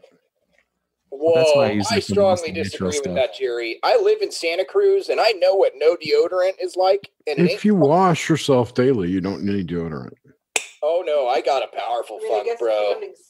Like I drank beer and I eat meat and I have pork. Like there's a lot of things. It's not a good situation. It's the diet. It's definitely your smells are diet related for sure. Are they really? Oh yeah. They really are. I guess falafel and shrimp don't really smell that bad. You know, when I was in the military, we would do PT, and like once after about the first week and a half of being on a specific diet and really physically enduring days, like that first 0 week, we're working out constantly. We're constantly under stress, physically working out. You can smell what somebody ate that morning, like if they had sausage for breakfast, you could smell that in their sweat. Our bodies got so tuned to just processing and burning through shit. That's sick. Did you guys just like periods match up? Our periods didn't match up, but at the last week of basic training when we graduated, because you get 9 weeks to 13 weeks of hell and stress, and just every day you're doing stuff, and you get like an hour to 2 hours of sleep, maybe a day. The very last week, like things mellowed out, where less training and drills were just waiting to process to our next training station. And I remember the entire time that I was in basic training, you'd get the occasional morning wood, but shit was happening. So it's just like, you just ignore it and move on, It was not a thing. And now that we had all this downtime, I remember going to the bathroom one morning and I'm like, oh my God, I have a dick and it wants something. I'm like, dude, I got an erection. And my battle buddy, like 2 stalls down, I was like, shh, me too. I'm busy. Shut up. Oh, amazing what stress does to you. It is amazing. Awkward. Boner talk. I get the awkward award today. I'm very proud of that. I'm trying to work out the why you were worried about it thing. At the age of 18 and a half, boners are a frequent thing to the point where like you make clothes, like attire decisions around keeping your boner from being, like, you don't wear Jinko jeans or pants or like sweatpants. I would not do it because it's like the fabric would happen, and then you've got a tent, and it's a little awkward and embarrassing. I mean, that was before I was truly shameless. No, it never happened. I never had that problem. You're not pitching any tents, Sean. Why? No, I'll give you one thing. That did happen to me a lot when I was swimming. If I was swimming with like female types. Swimming, swim boners? Yeah, if you get close to a girl, like if she touches you, not like a random person, but someone you're kind of flirting with, and they get near you and stuff, you can't help it. It's just boner popping time. You got to think about baseball. My very first kiss. Are we still share a memory? Oh, go for it. No, do you do it? Well, you never asked me, so I didn't share it. The very first time I kissed a girl was this girl was at her prom. I was a junior in high school. She was a senior. And I had on these really super lame spandex pants, like Hanes, not Hanes. Hager slacks, like the stretch pants. Doesn't matter. How deep is your love? Exactly.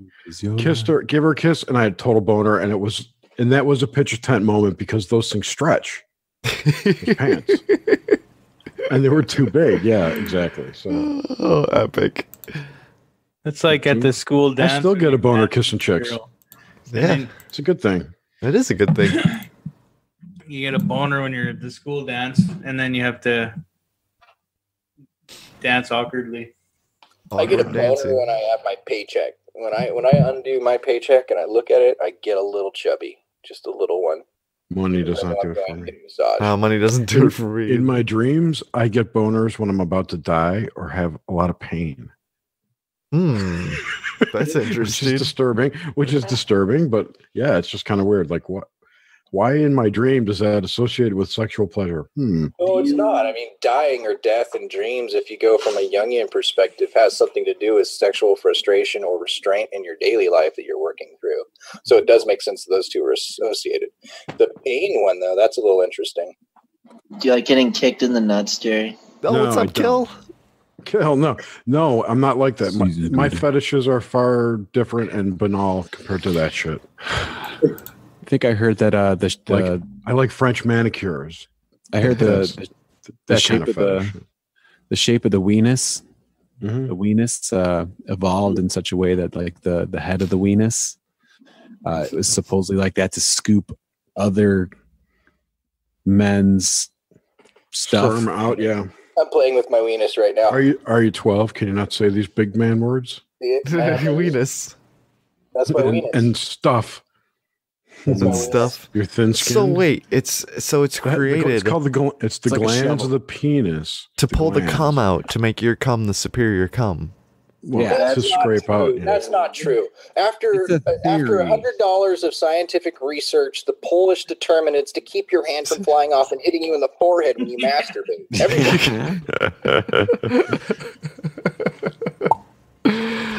Oh, I like that. Where did James go?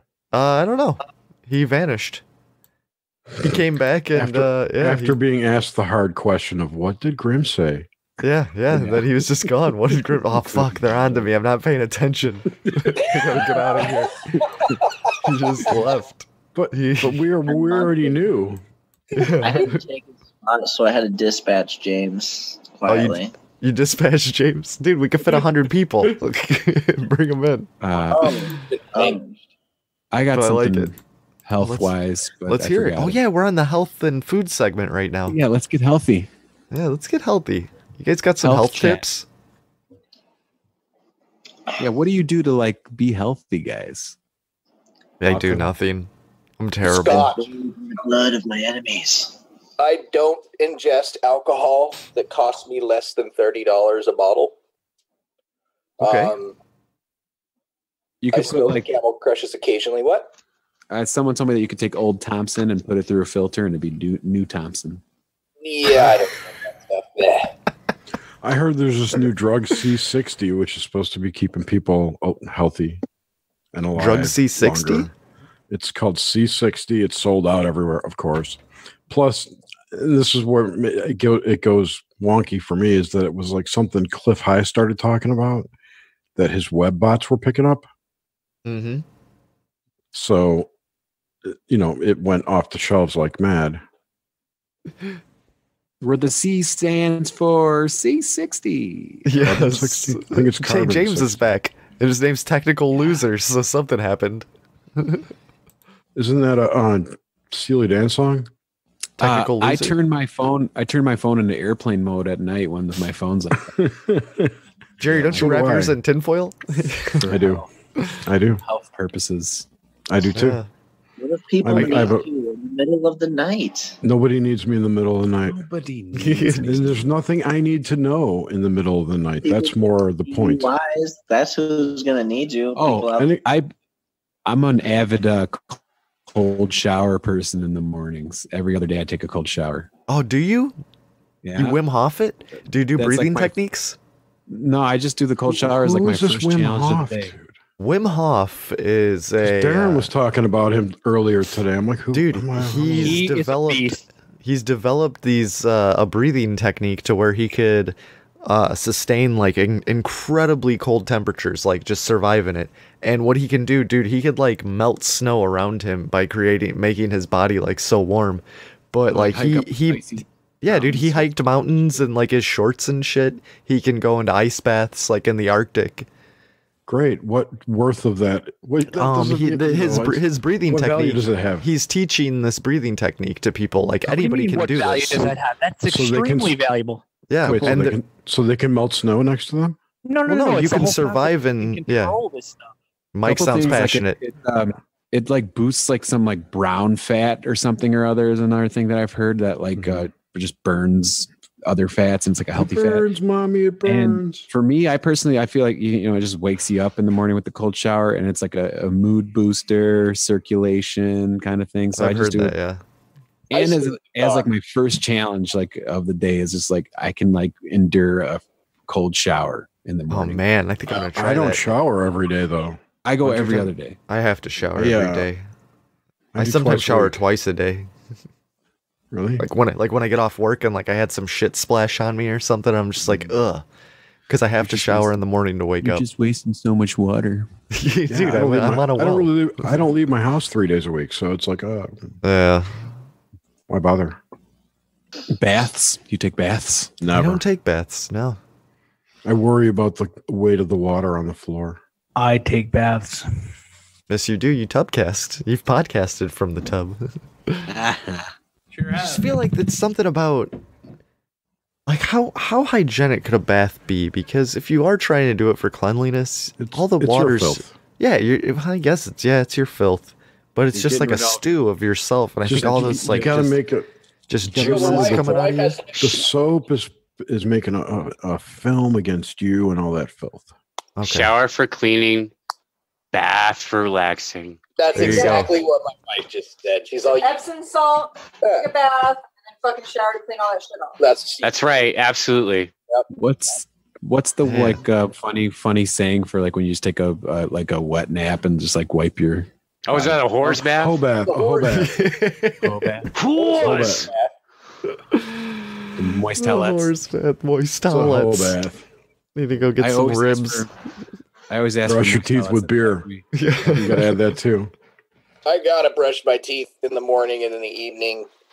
Sometimes in the middle of the day, even though the taste of toothpaste makes me fucking gag. I can't stand it.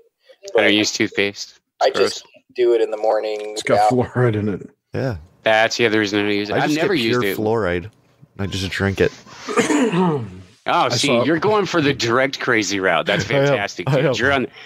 You're on the accelerator program. Yes. I'm just gonna go anti every conspiracy theory. Fluoride, man. It's Well, you and Adam could sign up to get cloned and cyborged. He's ascended. He's ascended already. Already? All that fluoride in my system. I'm there. Talking to God. Nah, no cloning for me, thanks. No, I wouldn't get cloned. No way. James, your mic's completely muted, man. I haven't heard a word you've said. I just dawned on me that you've been here for a while. Dude, I can't hear you. You're not there, man. Difficulties. My wife has a friend. Listen to this one. I'm listening. She has a friend who's just got artificially inseminated through a program to help a couple have a baby. They wanted one baby, and it's ended up to being a twin she's got in her stomach. Oh yeah. Oh, there you are, James. You're there. That's pretty common. Crazy. Is that common? Yeah, because they put a bunch of the eggs in there and all that shit, man, and like they're just going for the fucking all. Like They don't just put one; they put a whole bunch. And then why don't we ask the guy that really knows, Adam? Actually, they do use several fertilized eggs because the chances of even just getting one to attach are actually pretty slim, which is why they kind of overload the basket, as it were. And usually it is not unheard of to get twins or triplets, but really when you're shooting for a single pregnancy, more is better. Mm-hmm. Here's a question. That's why they end up with those TV shows with the 6 kids, you know? Yeah. Here's a question. When do you think is the right age to tell your kid about making whoopee? Oh, that? I've already talked to my son about it. I don't know. My boys started asking questions around, like simple questions around 4. So we just were always honest with them at the level of their understanding. Yeah, it's not that hard. After I knocked a girl up at 13. Oh, that's fun. So I'm 33 and my son's 18. Wow. Winning. I got a pop-up book from a thrift store recently, and it goes through all like the reproductive stuff, and there's like a womb, and there's like a weenus, and like some sperms that like you can move it. When you open up the book, the sperm like goes into the egg. Well, that's fun. Pop up, and it's like from like 1980, and I was like, oh, this is pretty like advanced for 1980s pop-up books, but pop-ups from the 80s. Yeah, I've already caught my oldest, dude, with the computer, everything, it's like, why is this crazy ass porn on my computer? Like his buddy comes over, they get all crazy on here. I'm like, I really don't care if like if you look at like pictures and stuff like that. That's kind of because there's no stopping this, dude. So it's no. But when you're watching hardcore porn, that I mean, it wasn't hardcore. It was just like they were just like cruising and hitting a ton of sites, and so I had basically after that we had a long sit down just to discuss like what his intent was, and all that shit, and just he was curious, just. I mean, like just Adam getting said, them teenage boners, man. You just gotta roll with it, dude. And was this Spider-Man? Yes. He'd be shooting webs. No doubt about it. Yeah. Pillows all sticky. Superhero puberty would really suck. Yeah. You'd be going through all these crazy fucking changes, dude. Yeah, shit just spewing out of you left and right. Magic dust and whatever, all these crazy all these powers. Yeah. What do you guys think about girls shaving their legs? Please. I mean, I could go either or. Whatever. You rub up against that and you get cut. Fuck. Or what if they never shave it and then it's just like a soft man's hair? Oh, I'll pass. It's really warm in the winter. Soft, it's okay. Yeah. Dude, I don't care about that shit. I overheard some ladies talking about like hair in places that get compressed between like legs that get stinky. Oh man. Mm-hmm. Chemtrails openly talked about in government. Oh, nice xenomorph, Phil. You looking better? Yeah, it's I didn't see it. Yeah, longer. Ooh, yeah. Wow, nice. Field's paintings for sale. It looked better without the outline, or with just the outline, or it looked cool too with just the outline. How's that? Wait, how do you make your screen big? Share screen. Oh, there you go. It's cool, man. Is that supposed to be Alien? Yeah, xenomorph. He's taking a dump. Crouching. There's a bunch of stuff still. I'm just like doing the body coloring so far. Then I'll enhance it. Is this health segments sponsored by Squatty Potty? Sure, absolutely, and coffee enemas. What about magnesium? I take magnesium. You guys do that? What do you? No, never I don't done take that. shit. I don't take shit either. That's weird. What about monoatomic gold? Anybody take monoatomic gold? Yeah, we're in health food segment. Okay, all right. I take vitamin D3. I take this shit called Gold Energy Brain something or other. Brain Force. Adam takes Loyal takes Brain Force. It's called Alpha Ethereum. Force, Or Alpha Brain. Sorry. It's called Ethereum Gold. Ethereum gold? Yeah, I got it on So back of someone's trunk. You got it from the back of someone's trunk. Scrapes it out of the bottom of the Stargate after the beings went through. Get your gold boost pills. Gold boost pills. They don't sell that shit in here. You can only get it from me. Here, it's from a company called Harmonic Enterprises. Enterprises. Ooh. And it consists of monatomic mineral compound consisting of silica and 66 other mineral elements. Of course. It's 300% milligram percent daily value. Gold is one of those minerals. Is it good, Jerry? I don't know. Do you take it a lot? Every day. But you don't know if it's good? I don't know. Does it feel good? Do you feel better? Is like the placebo effect working? I don't feel any worse. I don't know what I was supposed to get from it. Gold, nigga. You know the proper way to swallow pills. People always tilt their head back, but if you just tilt your head forward, that actually like makes your like windpipe or your. I do it like a dog, and I rub my throat when I'm doing it. Everyone tilts their head back, and that constricts. You jerk the trach. Yeah, I could take a handful of pills. Yeah, dude, I don't have a problem either. I don't take any pills just because it triggered too many bad fucking habits that I have, man. You make such about cherry tomatoes? Glory hole person. Cherry tomato hole. Nothing. I'm drinking. Glory hole, dude. I'm pretty good at a glory hole. I can work my way around that hole. Let's talk about food. I got a health thing. Gag reflex. I got a health thing that's probably for everybody. Conspiracy confirmed. U.S. government openly meets to discuss the future of chemtrails and geoengineering. This Wednesday marked the first time that the U.S. government openly acknowledged and discussed the reality of chemtrails as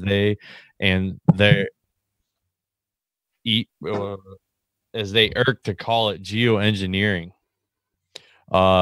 Politicians and members of various fields convened for the U.S. House Subcommittee on Environment and Subcommittee on Energy hearing, discussing everything from funding to controversial sky spraying operations to closely regulate them to prevent significant damage to the public.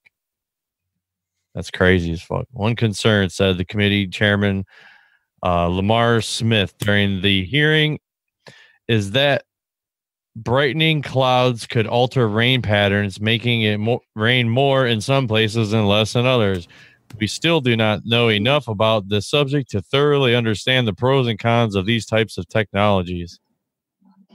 Coming out party for the entire geoengineering industry. The hearing also acted as a way to legitimize the field and gain federal funding from the Trump administration. As reported from a Sacramento Bee,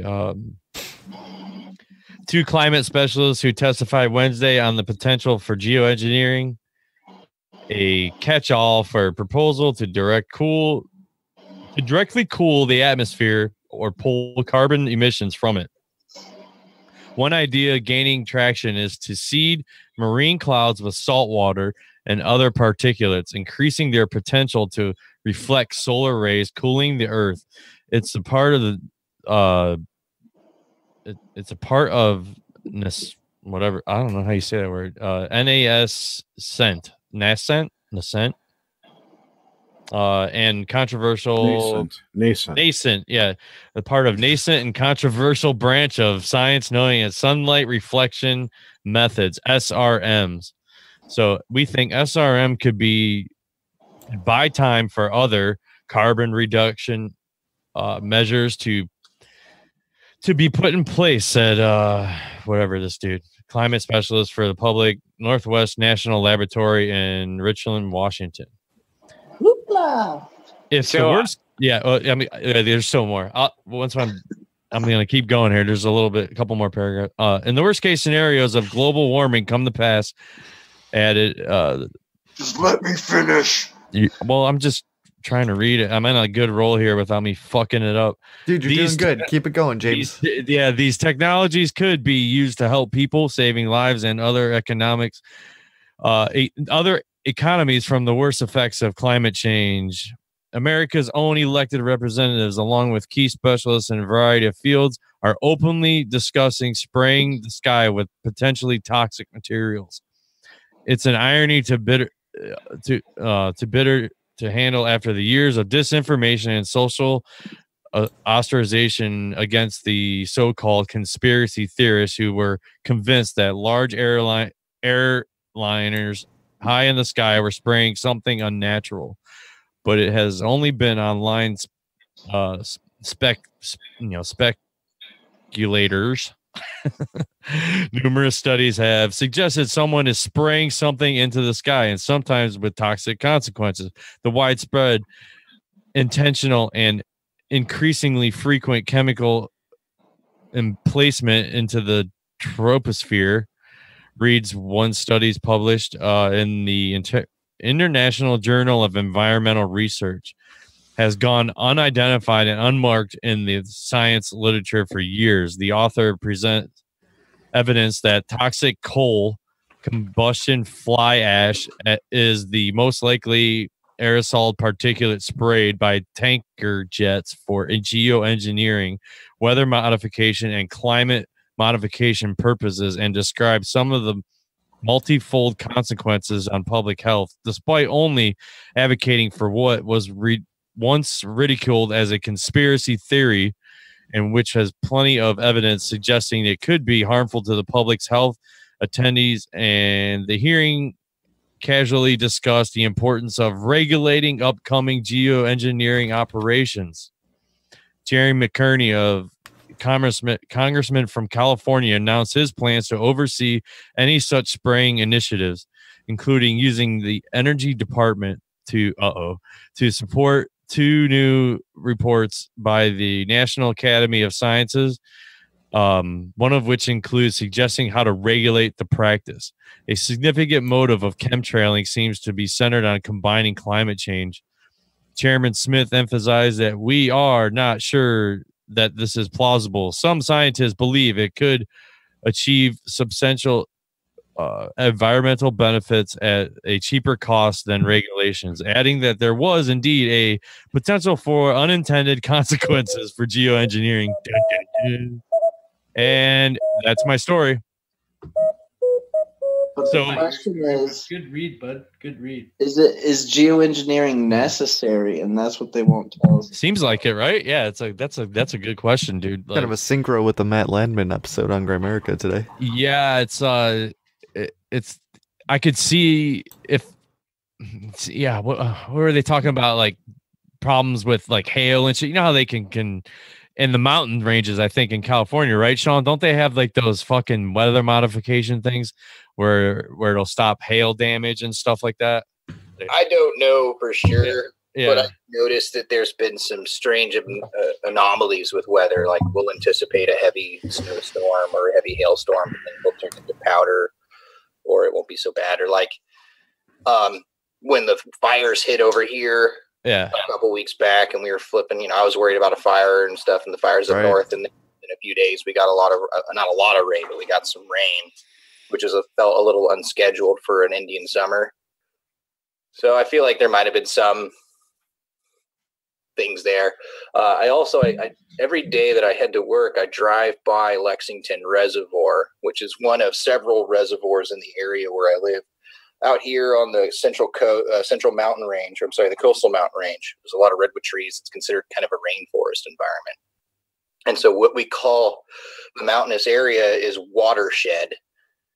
Because the redwood trees draw water up from a water source and bring it to the top of the mountain, and then you get natural streams and creeks and so on, and all that collects and makes its way into certain locks and little reservoirs. So they have several reservoirs further up in the mountains up in Los Gatos. Well, they just took the lowest reservoir, Lexington, that you can see as you drive by on the freeway, and they've drained it. Because last year we had all those major floods out here. We had a big flood in San Jose. We had, the Roseville scenario where that dam almost broke, or its spillway fucking eroded. So it makes me like those kind of pieces where they make these precautions well before the rain season hits kind of makes me go, where do you get your information? Let's circle back on one of those Grimerica episodes where he played a video of a guy being interviewed where the water companies actually invest in this, and the counties invest in this, and the states invest in this, and then this has actually kind of been known for a long time. Weather seeding's kind of been a known technology for quite a while. Think about how much they trip about when you try to collect rainwater. Like they really did make that shit. Like, you motherfuckers are taking my water, stop it. Every ounce of that needs to go into the ground. That's what I made. There's some weird stuff about that. Even out here, like you're really you have to get water pumped into your area. There's a lot of places near me that are completely off the grid, and you have to have water shipped in. You're not allowed to collect it off the land at all. It's supposed to cause some kind of effect or impact on the wildlife. Very strange. Yeah, I'm just reading right now. It says, California is seeding clouds to get rain. This is weather modification light. Don't you dare take our water. Yeah. A part of me wonders if there's any real negative effects. Another part of me thinks that that we're doing other things that are probably far worse, and this is just a small piece of it. This is probably really benign compared to the other things we're doing. Like we're commercial about this. Yeah, I just as I'm reading an article, I mean, like you were just saying, like one of the main points is California a victim of larger, more vicious weather programs. Like, I mean, you guys got some fucked up weather for sure. Well, we're just starting to get snow. Speaking of snow, did you guys ever see like one of those videos where someone took some snow from the ground and they could set it on fire? Make a what? I thought it was they like tried to light it on, or what was it? You light it on fire? Dude, it was government snow. No way. Yeah, look it up, dude. Yeah, it was like 3-4 years ago. Yeah. It's like plastic snow. Fake news. Dude, I think it might be. I don't know, dude. It looks pretty neighborhood-like, dude. Like, it really looks like some people hosted it from their phone. They just walked inside. They picked up the snowball. Look that shit outside. So the main thing I guess I get out of that article is, I mean, obviously we all know fucking chemtrails and all that bullshit. Eyes? So you have 4 eyes? 4 eyes. Jesus, the all-seeing eyes. But the thing I get out of it is they're just going for government funding for this shit, and it's just gonna be more and more and more trying to get money out of it and call it what a fuck, climate change, that whole bullshit. Carbon tax. Yeah. Who's chomping on chips? It's not me. It's Jerry Cthulhu. It's Jerry. I'm nowhere near the microphone. I'm not eating. It's M&M's. It's M&M's. Oh, it's M&M's. Okay. M&Ms. I just hear chewing. Like, some crunchy ass M&Ms, man. Yes, I'm so sorry, man. No, it's okay. I was a foot away from the microphone. It picks it up. Those Yetis. I do a little interlude, kind of related to do it. The song. This is a little something I've been holding on to for a while. You ready? Ooh. Little interlude.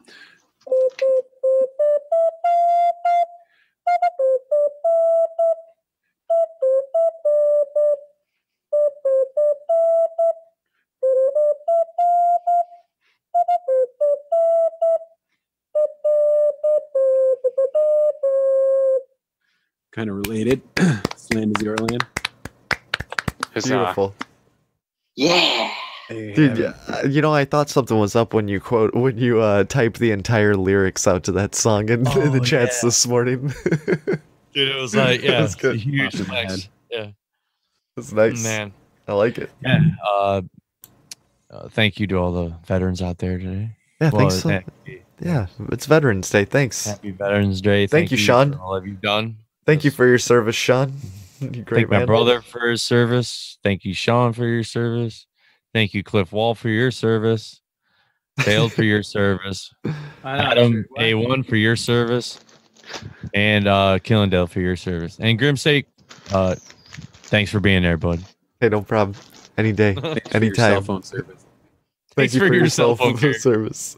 Yeah, big shout out to all the families out there with, to the brothers and sisters and the ones they've lost. They get doubt about it. Yeah. Mm-hmm. Yeah, it's huge, man. That's the ultimate sacrifice. Yeah. And on that note, Cruising with stay. Buttons work. Technology segment. Teach me on a computer. Cruising with stay. Buttons work. Technology segment. Maybe you can teach me how to use a computer, Jerry. To know how the buttons work. To know how the buttons work. Teach me on a computer. You guys should make a music video for your jingle. That's a good idea. Teach me on a computer. We can play we can make music videos for the jingles when we go live on YouTube. Yeah, dude. I'm really gonna have to pay Cliff Wall then, dude. Or little promo videos. Yeah, I'm really, yeah. He's definitely part of this show, and yeah. Cliff Wall certified. He is the show, dude. Send me your checks. Yeah. Tech news. Anybody got an iPhone 10 yet? You got PayPal, Cliff Wall? You do? All right. Send me a link, dude. I'll send you all my money. I'm not getting the iPhone X. You're not getting the iPhone X? Oh, I'm not getting that, dude. No way. No. I've already made up my mind about no that. fucking way, dude. I still have the iPhone 6 Plus. Okay. Yeah, I got a 6 also. Yep. Yeah. I have a regular 6 and it does the job. Do all new? I do not have an iPhone of any kind. Nice. I'm happy about that. Come standard with like the thumbprint stuff nowadays. It's fucking facial recognition. Well, I know, but like all the other ones too have like you can't get. You can get the thumbprint. Yeah, you could opt out of the thumbprint. Like I don't have a thumbprint on my phone. No, I don't have that. Yeah. Well, even though we're all thumbprinted how many times in our life, it doesn't really matter. Like we're already our thumbprints are in a database. Yeah. My thumbprint is so unique. I don't want anyone to see how unique it is. Mine's all messed up from pussy cutting. Just pussy cutting. Dude. But I don't know. I just don't. My phone's fine. I don't want to spend $1,200 on a phone, dude. There's no fucking way. Yeah, I burned off my fingerprints when I was 3. Here's a quick tech waste time. I just burned those off. Here's a tech question: do you guys have heated seats in your cars? Yes, I I do. do. I don't use them though. My I have a Kia whatever the SUV, the Sorento. Yeah. And my wife was like, we gotta get, because I used to have my VR, I had a Volkswagen VR6 and it had heated seats in it from like 2001 and it was badass. That was one of the cool features in it.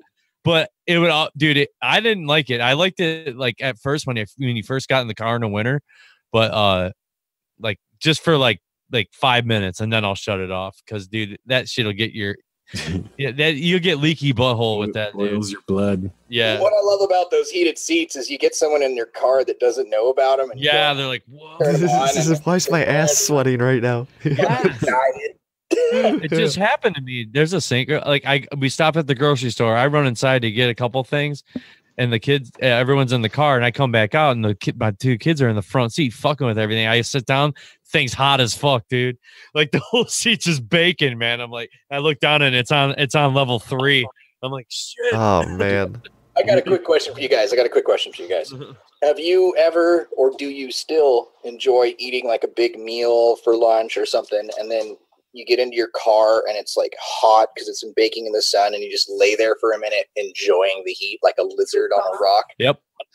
Was that tech news or food news? That's tech news, dude. I do that because like I work in a cooler all day, so like on a hot summer day, sometimes just like thawing out for a second is fucking great.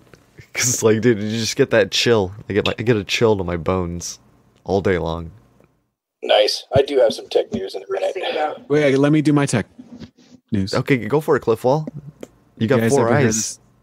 You ever hear of this thing called the clapper? Oh yeah, I did hear of that. Dude, I had one. We have one, but we use it for a little bit. It's just like you have to get the clap exactly right. You do. It's very fucking. It's frustrating. Oh, laggy Killendel just tried to say something. What were you saying, Phil? Clap off. It's the clap on, clap off. I did not. The clapper? Oh, okay. Something came. Yeah, dude, the clapper. The clapper. Keep going. Jerry's doing some Bitcoin stuff right now. That seems like tech news. Here's a funny tech news thing. Me and my buddy were trying to come up with like a, you know how the fidget spinner is a big thing with the kids. There's always like these really quick little trends that kids like. Yeah. Tamagotchis. Yeah, like that kind of thing. And we're like, oh, what's this next big thing we could do? Yeah. So me and him kind of were joking, and I came up with this idea of having like a bracelet that has like an ant farm in it. So like you got a bracelet. And you actually like watch ants actually like go through the bracelet, and you can like that's brilliant. Patent pending. Certified Cliffwall. Certified Cliffwall invention, baby. That's like a flea circus right there, man. That's right up there with flea circuses. Yeah, flea circus. That's like those keychains that come with live animals until they die. It's mobile. That's awesome. A keychain with a live animal. Yeah, dude. They sell keychains with like amphibious animals, frogs, turtles, fish, and they're sealed into the like whatever the item is. They'll eventually die, of course. So then you're walking around with tiny little corpses hanging on your body. Yeah. Were shoes with fish in them just a legend of the 70s, or was that a real thing? No, that really happened. They're like mobile terrariums. Oh, you know what I remember a few years back was this big news case about, I guess the guy lived in San Francisco, and he was raising cats in jars. What the? Yeah.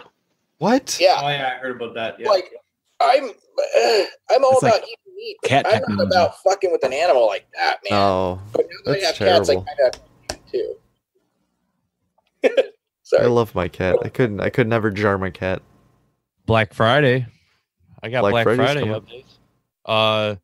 Here's 11 things. Early Black Friday deals on the Apple iPad Pro, HP MV360 laptops, and more. HP releases Black Friday deals, including big discounts on Envy laptops. Newegg's Black Friday deals include PC parts and gaming discounts. Whole Foods is getting an in-store Black Friday discount on Amazon Echo, Echo Plus, and Fire TV. Walmart's Black Friday 2017 deals include Google Home discounts, 4K Ultra TVs, and console sales. Staples Black Friday sales. I iPads and Amazon devices. Best Buys include Sonos discounts, Echo price cuts, and 4K Ultra TVs. Target's Black Friday sales includes the first discounts on it. So everybody wants a goddamn government-related Amazon Echo or some type of shit. Spy. Hey, can I jump on something right there that I'm hearing a lot of? Oh, Felix. Yeah. Nintendo is releasing a limited edition, whatever the fuck you're playing is, whatever that thing is called, of Zelda 2DS for Black Friday. Ocarina. I've got that on my I've got a Raspberry Pi, a Pi 2 that I play all my Nintendo and Super Nintendo games. Yeah, but dude, I want to take issue with some technology here, people. I do audio video. Let me tell you, 4K. 4K is a big deal. It's cool. It's new. It's high definition. I have a 4K TV, but I have a high def receiver, meaning it's not the same. It doesn't send the same signal. Right now, we are still, unless you're doing CAD graphics or computer gaming. And there's no point to it? There is no point to it. You're preparing for that media, but in a lot of cases, you have to look at this. Your television can be 4K, but if your DVD player is not, or if your DVD player is 4K, your TV's 4K, but your receiver, and that's the piece of your cable or whatever. So is 4K like the HD DVDs of this generation? Like they're just gonna come and then say, well, there's Blu-rays. Why are we gonna do that? Exactly. And so I want everybody to understand that, like, there is stuff that is 4K, but the technology is moving in such a rate that you'd have to refresh everything. So I would say, if you're going to buy a 4K TV now, don't spend a lot of money on the name brand or how cool it, like, not necessarily how cool it looks. I want you to go to the store and ask them to play a DVD of something you give a shit about that you like. And I want you to look at the image and kind of move from center screen and off axis from the left to the right. That's your viewing angle of the monitor.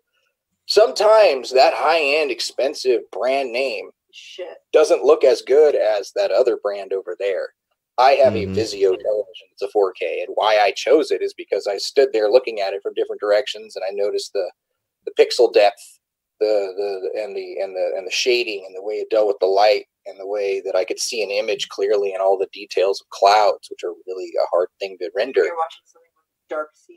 And watching a dark scene, you could see all the details. And I went, that's the monitor I want versus that $500 more monitor. So what was that one movie that was like the whole entire movie took place in like a closet? Oh God, what was that movie? What? It was like recently, and it was just like childhood, Grimstake's childhood. Pretty much in the closet. Now you're out of the closet. Oh, I'm out and proud. Yeah. I got another tech story. Alphabet, Google or whatever, the whole company. The Google parent company? Alphabet's Project Loon delivers internet service to 100,000 people in Puerto Rico. Basically, it's a balloon, like a whatever, one of those what do you call them? A weather balloon. Weather balloon. Yes. Roswell. So UFOs are giving internet service now. LTE. That's fantastic. AT&T and T-Mobile bring LTE connectivity to disaster-stricken Puerto Rico. Says its helium air balloons have delivered the service to 100,000 people. We can't give you water or supplies or food, but here, take some internet. Starving and are homeless, but here have internet. That's disgusting. Right here it's like 44% of Puerto Rico's cell sites are still out of service. Loon deployed balloons in late October, and now what is the fastest ever development of any effort to help residents get back online as soon as possible. Well, I mean, I think there's value to that. I mean, we're joking about it. It's horrible. Internet, but I think there's some value there because if there's resources to be had that are being delivered, how do you coordinate that without communication? And that's true. Not a lot of people are going to have 2-way RF radios or crystal radios, even though that region I think probably has more of the rollback technology that we wouldn't know how to operate. But I see some real value to that, and also as for the development of the product, it's a great opportunity to use it in a manner that's helpful for people that are in distress, but also to develop it for other people, because you have to figure there are other countries that we're not getting the news about that have been on a media lockdown for years, like maybe Egypt is one of those countries, Jordan, Syria. True. You know, if we could develop this in a manner that's effective and has and it's developed in such a way that it works better, this could be really helpful for countries that are under siege, because that's a reality that we're not seeing right now, but we know it's happening. People are going to be able to figure out their own problems by communicating with friends and family too, you know. Well, and also just having the technology around and viable for any other type of natural disasters or to restore communications to areas like that. That's actually pretty ingenious. I agree. Being in California, I mean, we've gone through earthquakes in the past, pre-internet, back in '89 was the big earthquake that I recall. And one of the things that occurred was the phone lines went down. But what local connectivity was a problem, but you could call out of state and receive calls from out of state. So a part of our disaster plan with the family is that we have out of state contacts that will reach, we'll call if something occurs, so that they can get information back to the other people who call those relays, because the local connectivity gets overloaded, but the out of state switches are still open. What's different now is that people use their cell phones more often than landlines. So you can get through on a landline now if an earthquake happens rather than your cell phone. That's true. That's true. We don't have a landline, but I'm sure there's at least one old person in the neighborhood who does. Yeah. But those are all things to consider being in California. And now in the central United States, you've got all the hurricanes and tornadoes that go through there, and then or hurricanes on the East Coast and southern states, and then you've got all the tornadoes. Do any of you guys, like, tech news wise, sorry I'm hijacking it, do you guys have a disaster plan? Nope. That's a good idea. I got food. I got a little food bucket for like 30 days. Like, did you get one? Yeah. Your little bug out bucket. Yeah. I always thought, like, you ever see those backpack kits you can get? At least get, like, I don't know, I probably would need 4 of them. There's 4 of us. So if I had 4 of those just ready to go, but most likely I'll be somewhere else and when something happens and I won't have the goddamn. And I got my Holy Bible, baby. There you go. I'm having okay, that's the 3rd synchro I've had. Right before this, I was upstairs, watching reading TV. the Holy Bible? No, I was watching the Book of Eli, which is all about the Bible. And then also there was you talked about a cat, and the first scene, hairless cat, he shoots with a fucking arrow. And then there was another scene right in what else was it? But yeah, there's the whole Bible thing, Book of Eli. That's what there was another one we were just talking about. I can't remember right now. Gone. Shit. There was 3 of them though. Fuck. Nice. Oh well. Tech news. That was fun. Tech news. I'm a technical loser.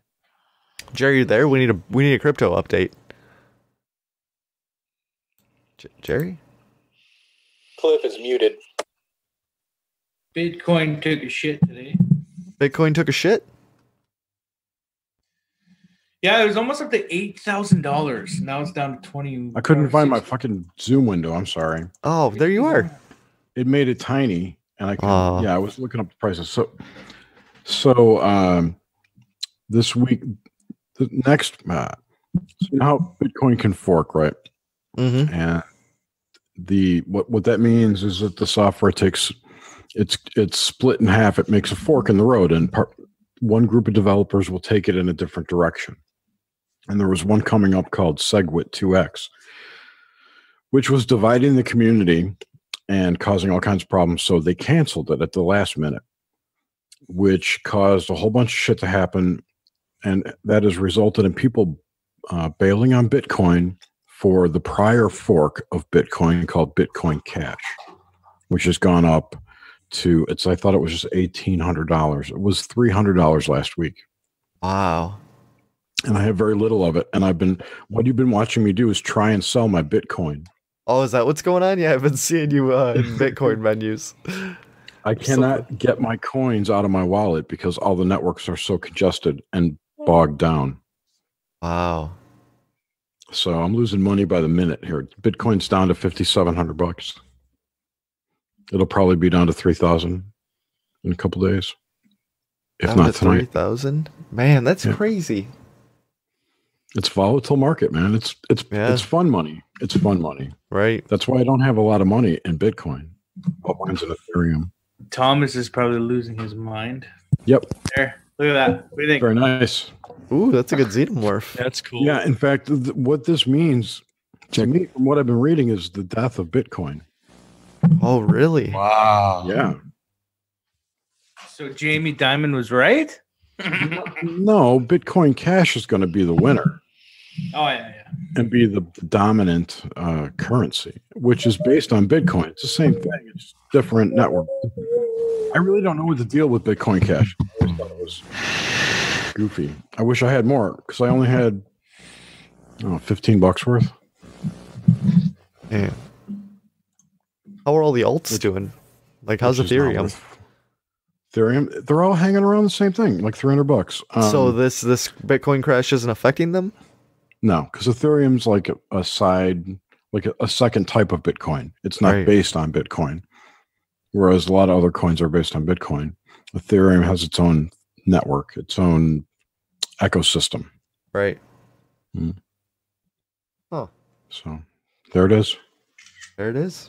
Doesn't it cost more money to produce a penny than it's worth these days? On Bitcoin, yes, and that was kind of the whole point of the SegWit too, was that it would make the network broader and wider, and it would disallow people from using ASIC processors, which take up more nice stickers, take up more power per unit. It's not worth it to bet. You can't even mine it and make money anymore unless you have free electricity. I have a 2009 laptop here. This is random, but the battery's kind of kaput, and I was looking online for battery, and they're like $24. Do you think it's worth me even getting a battery for it? It'll last for a while. Unless it has some kind of super duper 8-way GPU in it. No, it's not going to. You might be able to mine other things. You can't mine Bitcoin with it, put it that way. But you probably I'm just saying, just to get a battery. Oh, I don't know. I'd say get a battery for $20. Yeah, I would do it. Yeah, but so I'm always having to have it plugged in. I always have mine plugged. Do you want to take it out of the house? Not really. Then who cares? I'm just kind of back and forth. Like, should I buy this battery? And I'm like, I don't think I need it. You don't. I don't think you need it either. Yeah. I would throw the damn thing out. The battery? The laptop. No. Yeah, put Linux on it. You could turn it into a ROM emulator with like RetroPie. That's got plenty of the video and hardware. RetroPie. It's like a 50-year-old grandma, right? No, well, that's a different story. You're right. It's a Linux operating system. Have any of you guys ever been to one of those restaurants where you don't even have a waiter and you could just use a tablet to? Oh yeah. Yeah, I've seen that. I boycott those. I would not go to a place like that. Yeah. I've never been. Applebee's, I think, has it now. They had this thing here in Atlanta a couple years ago. It was called Dining in the Dark. And you were served apparently by naked people, I think, in the dark. What? Oh, that's yeah, there were no lights and you couldn't bring a cell phone. Weird. Yeah. Technology. Well, it was kind of like, how would you like to have a dining experience? It's kind of like, I thought it was in bad taste because it was exploiting a handicap, blindness for profit. There'd be all kinds of pubes all over the place. There could be pubes everywhere. I don't think they were naked. Like That little might have been my with your little- fries. That might have been my fantasy, but Pubes. How do you know when you're done? Like, I think I'm confusing that with a movie, but it was definitely in the dark and they served you and everything. So anybody ever get to do one of those like mystery dinner things where you go and you have like a whole I've seen him like on vacations. You mean meatloaf? Yeah, no, like You mean how to host a murder mystery dinner? Murder mystery dinner. Yeah. Yeah, dude. I've been to a couple of parties that where it's a how to solve a murder party. They're kind of fun if you get the right group of people. They can be really entertaining. Like us? Yeah, like us. Like, don't invite Johnny Depp; he'll ruin it. Yeah, we should go on a cruise together. That would be a blast. Like Cruising with steak. Cruising with steak meetup. The cruise. The cruising with on a cruise. Yes. What would be the point of going on a cruise? We're just gonna sit, drink, and roll dice. Sounds pretty awesome. We should do it in fucking Mexico. That's why. Yeah. Cruising with steak ponzi. Dude, that'd be fun. We should do that. Go see all the ruins and shit. Yeah, that'd be fun. Get some motas. I'll go on Drink some Ancient mojitos. Mysteries cruise. You've muddled that line well. Go down south to We could go on a Let's Photo Sasquatch camping trip. Ooh. What do you guys think about those Wi-Fi little the things that you can plug into like your little 3-prong things, and it like will like boost your Wi-Fi around your house? Do any of you guys have that? I have a. You ever hear of a power line? No. I have. That's what I use for internet in my house. I have AT&T, so it's fiber line, you know, and so that plugs into my router or whatever, and then I have like a Ethernet cord that plugs into a thing you plug into a light, like a socket, like a wall socket. So you hook that up, and then it sends internet through your entire house via electricity.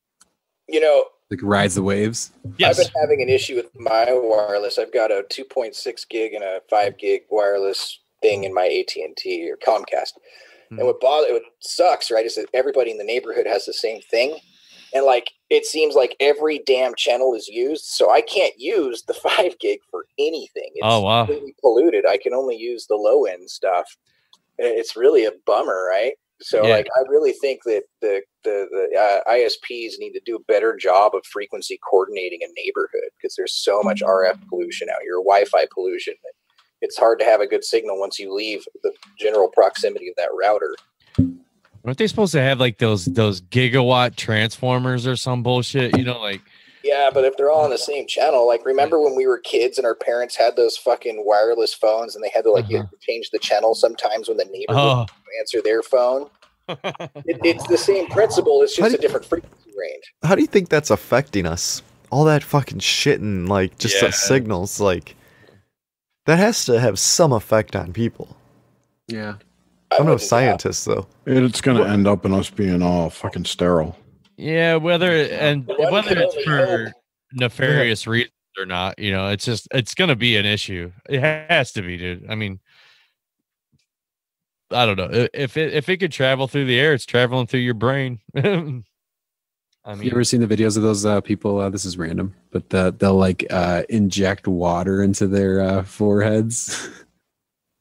No, I've never seen that. And it'll make like donut shape. It'll make like donut shapes on their foreheads, and it's like it's like a trend in Japan where they inject water into their foreheads and it makes like donut shapes, and then it slowly like just like will evaporate or absorb into your body. It's like some weird trend. That's odd. I mean, I guess it'd be like tattoos or something, you know, like somebody just some type of look it up. It's like some weird like body mod. Yeah.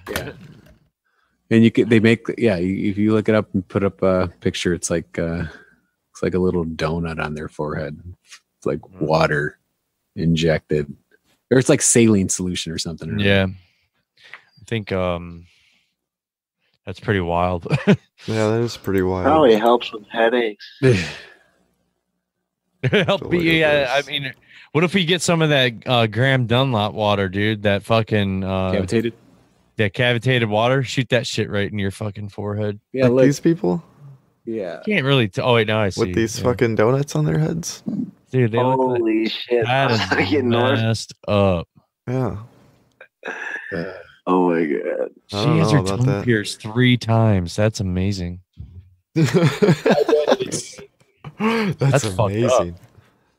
I wonder what the long-term effects are of doing that bagel head crap. Like, is your skin gonna like look at bagel head? Bagel head. It is called bagel head. It's called a bagel head. They're like Klingons, man. Yeah, they look alien. That's weird. Cosplay at its finest. Like, I mean, I've got, jewelry, I've got my ears pierced for, memory of friends that have died, and I shave my head at certain times of the year and months specifically to, memorialize people that have passed. And I've got a tattoo and plans for more. And it always interests me, like, what inspires people to do things so extreme? What is it? What is it exactly that they're armoring or trying to express? I guess it's a shared memory that's burned, that's burned into your soul. All the tattoos I have were definitely wanted and will definitely stay, I don't know. That's the way I see it. I know a lot of people are into it, but like maybe some people are in it just as a trend type thing, but like, you better know what you're getting, dude. I don't know. That's all I gotta say about that. Yeah, some of those like extreme body mods, I'm not passing judgment. Oh, I used to have gauged ears. Yeah, I had them all the way down to 2s. Yeah, you have piercings too. And they grew back, but you could feel the knots in them. Like, and I had the I don't even remember what you call that. I can't remember. Labellum or something, whatever that fucking thing. I had it pierced right there. I had a spike and a ball and shit. And the labia. I'm just kidding. Yeah, my labia pierced. I had my tongue pierced when I was younger, and I never took it out when I deployed. Yeah, and I got my ears pierced when I came back. And actually, I held out for a long time in piercing my ears until my ex-girlfriend's little brother passed away. Car accident. He had some pretty big gauges. He was a really fascinating kid, super talented. Like everyone in that family was really talented. Like they can write, they can sing, they can play several instruments, draw. Just like every one of them is incredibly crazy talented. Yeah. Anyway, so he was like an inspirational kid. He was super cool and super chill for all the hell he'd been through. And when he passed away, I was so bummed because such a bright star had been extinguished from the world, right? So I went and pierced my ears as an offering of flesh to remember him. And I've gauged up to about 6, and I've stayed there. And it wasn't for any other reason other than to memorialize somebody as, a friend. Yeah. And I want to get a Misfit skull tattoo with my dude's initials. The Fiend skull? Yeah. Oh, yeah. That was all that stuff I talk about growing up. He was there with me, and I don't have it yet, but I will get it for sure.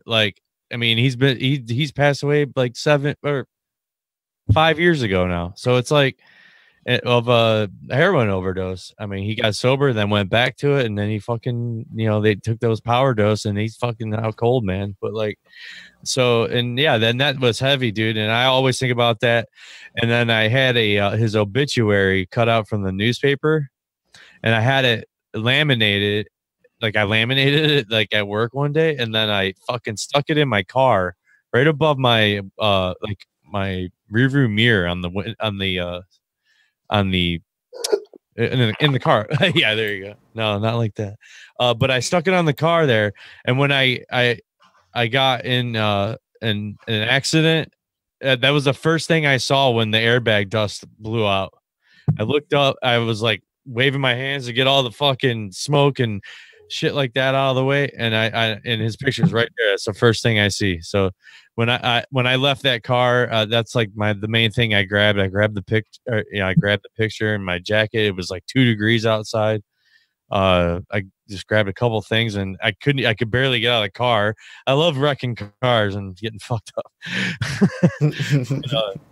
But yeah, man, I grabbed that shit, and when I got the newer one, the VR6 one, I put it right back up in the thing, and I still have it somewhere here.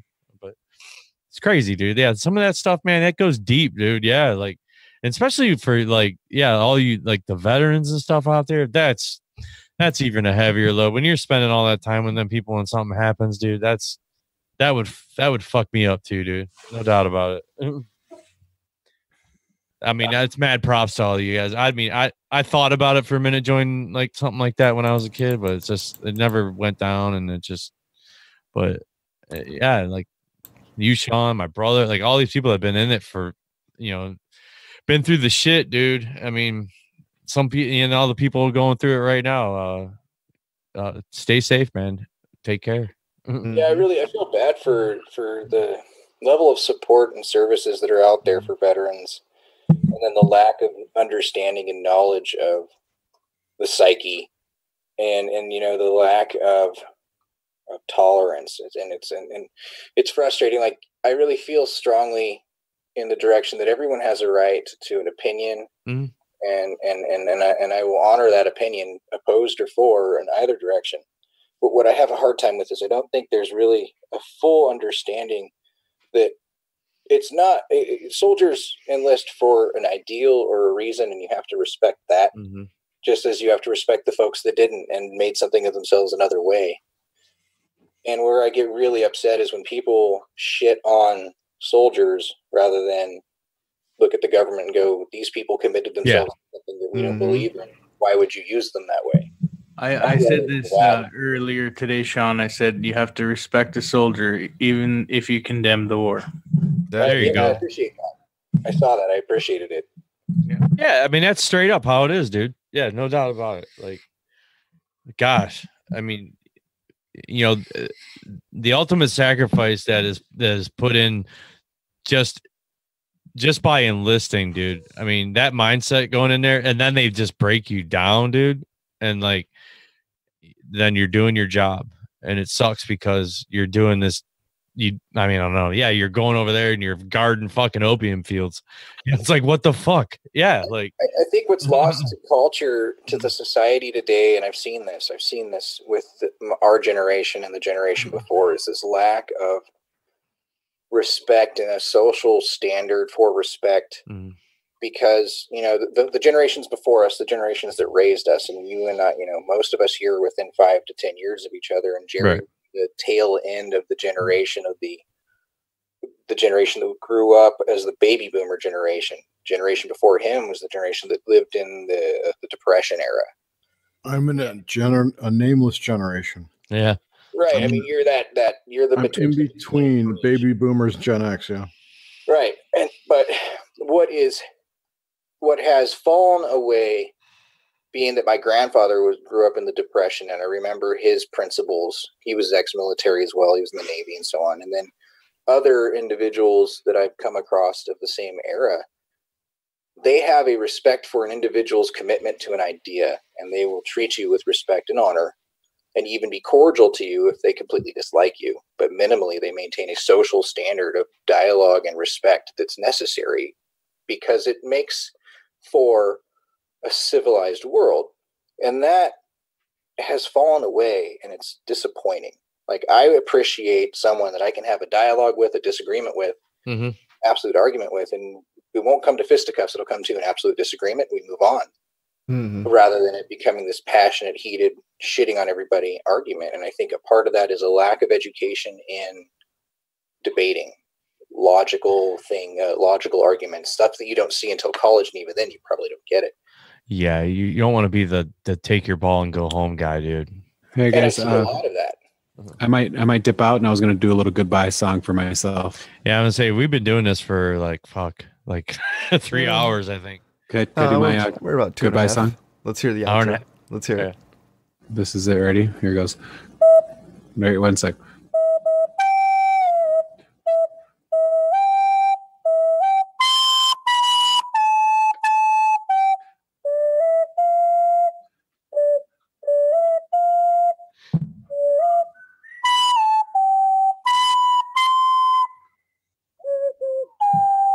That's pretty much all I got. Nice. I like it.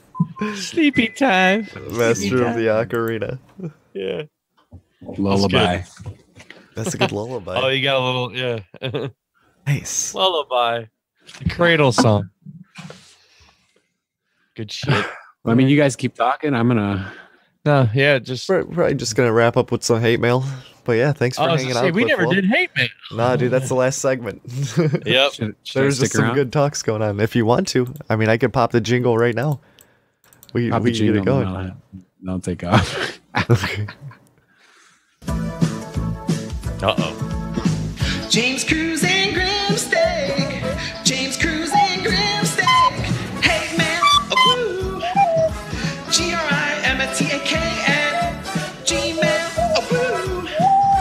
James Cruz.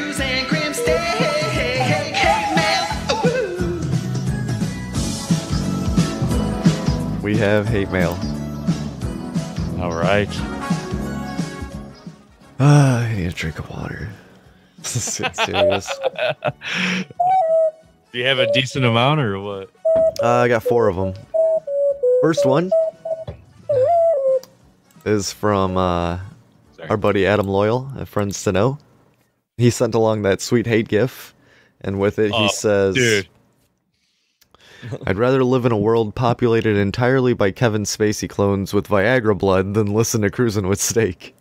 If Cruisin' with Steak sucked any harder, Harvey Weinstein would have donated. I'll eat all of Bill Cosby's Halloween candy and spend the night alone in Central Park before I listen to another episode of Cruisin' with Steak.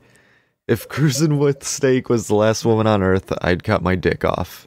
And then, yeah, thank you, Adam. Really appreciate all that. Ridiculous. Dude, that was great. Sunshine State. Sunshine Steak. Oh, this is from Failed. Sunshine State. Uh-oh. Oh, he signed it anonymous, though. Fuck, I shouldn't read the email addresses. My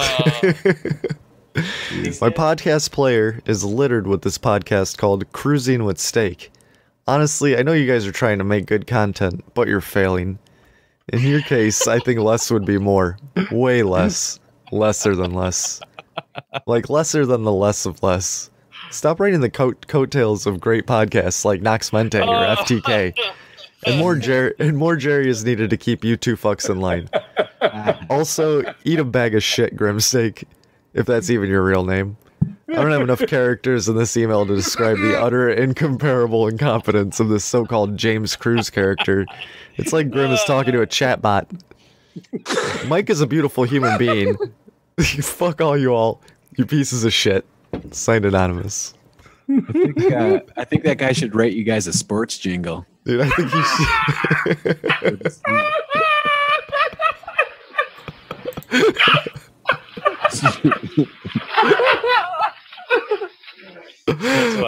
Oh, yeah, man. But if you great. write a sports jingle, it's gonna have to be like for fucking roller derby because they're a bunch of bitches. Yes. Yeah, it's gonna be crazy. We could. I like roller derby. All right, what's next? This is from Smart Oski. It says, Smart what? Is it Ossie or Oski? I don't know how you spell it. Ossie, A-S-C-I-I. Smartasky. Smartasky? Smartasky. Smartasky. I immensely dislike you. It is unbelievable how much you repulse and disgust me. Your incredibly annoying voice, unpleasant sideburns that makes it look like someone took a dump on you, a vibe that emanates, I'm better than you and I don't really care about anything or anyone except for me, just makes me want to vomit out of every place I could. If I could vomit out of my eyes, I would every time I looked at you. If I could vomit out of my ears, I would every time I heard your scathing voice. Why do you keep bothering everybody? Nobody wants to hear you talk. Maybe if you had a better personal hygiene, people would enjoy your company. You are not popular, cool, loved by everyone, funny, better than everyone on Earth at everything, etc. I find you icky. I wish you were a little nicer. You are ruining everyone's lives by pestering legitimate professionals for interviews, and I have to come to the conclusion that most people want you far, far away so you cannot badger them anymore. It's quite unnerving to have you around, with the constantly rude and inconsiderate crap spewing out of your mouth, especially the incredible whiny tone of your voice. Please, I beg you, go away. Quit harassing our ears and minds, or change your unwanted attitude. It really ruins a jocund mood. I've never heard that term. Sit on a pointy stick. Jocund. A jocund mood. Sit on a pointy stick. Signed S.A. Thank you, Smartasky. That was very nice. That was a good one. One of your coworkers? Yeah, I think so. Yeah, I'm pretty sure. Man, really? That was rough. Sit yeah. on a pointy stick. And this one's actually from Jerry Cthulhu. There once was a retard named James. He wasn't a kid who liked games. If he had to roll dice, he'd fumble that twice. Then his home would burst into flames. Thank you, Jerry. That was good. You're welcome. Well, you said you had no limericks this week. I thought, we could use a limerick. Oh man, what a great hate mail segment. Really feeling it. my eyes are watering, dude. That was good. I hated it. Thanks, everyone. You read that one from I don't remember which one it was. The one that had me in tears, though. Oh, from Adam? The biblical one? Yeah, the biblical one. Yes. Oh, that was epic. Yeah. Oh, wait, was that the one from Phil? No, I think it was for me. It was. No, it was a different show. Yeah. Dude, it's getting tight. Dude. What does that mean? What does that mean? Like lit. It's tight. Here, what do you think about the painting now? Oh yeah, it is getting kind of tight. It looks kind of 3D. Ooh, Nice yeah. It looks 3D. You're really stepping up your game, man. Yeah. You're gaming Thanks, up your buddy. step too. Upgrade. Upgrade's gonna kill me. 1,000 hours of repetition to build a habit. Oh, no.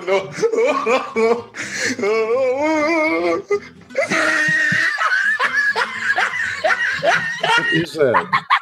That's What? James Crazy. on his soundboard.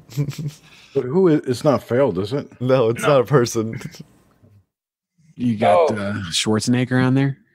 I Who do. knows? Who knows Oh, what don't egg him on. I got them all, dude. I got every. It's not a tumor. I'm gonna look tonight, by the way. Grimstick, I'm gonna look tonight to see what format that soundbite needs to be in for me to make Oh it, yeah, dude, because I can convert it into anything through Audacity. So just let me know.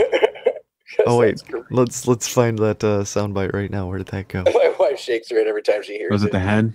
The No, hen it's the hens. Oh, Hens the volume. clucking, hens clucking. Oh, good stuff. Well, yeah, let's wrap this bitch up then.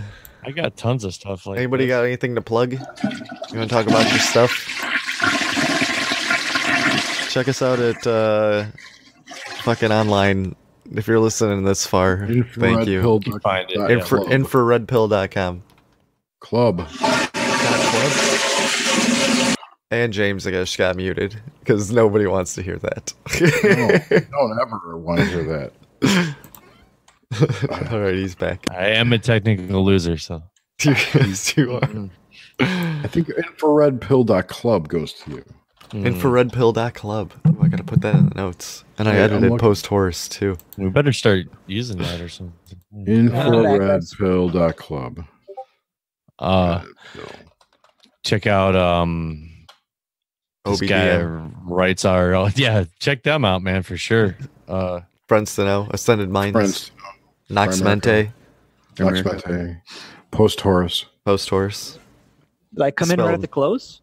Yeah, Yeah, dude, we're closing it up, Mike. You're here just in time to say goodbye. EveOnline.com. Yeah, I guess if you want to play Eve, Sean plays Come Eve. play with us on WoW. Yeah, we're on WoW, Ravencrest server. 51st Pick- level. I am. You picked a non-PvP server, Sean, and then abandoned us. I found Eve. I tried playing WoW. Tried playing it the other night. It's overpowered.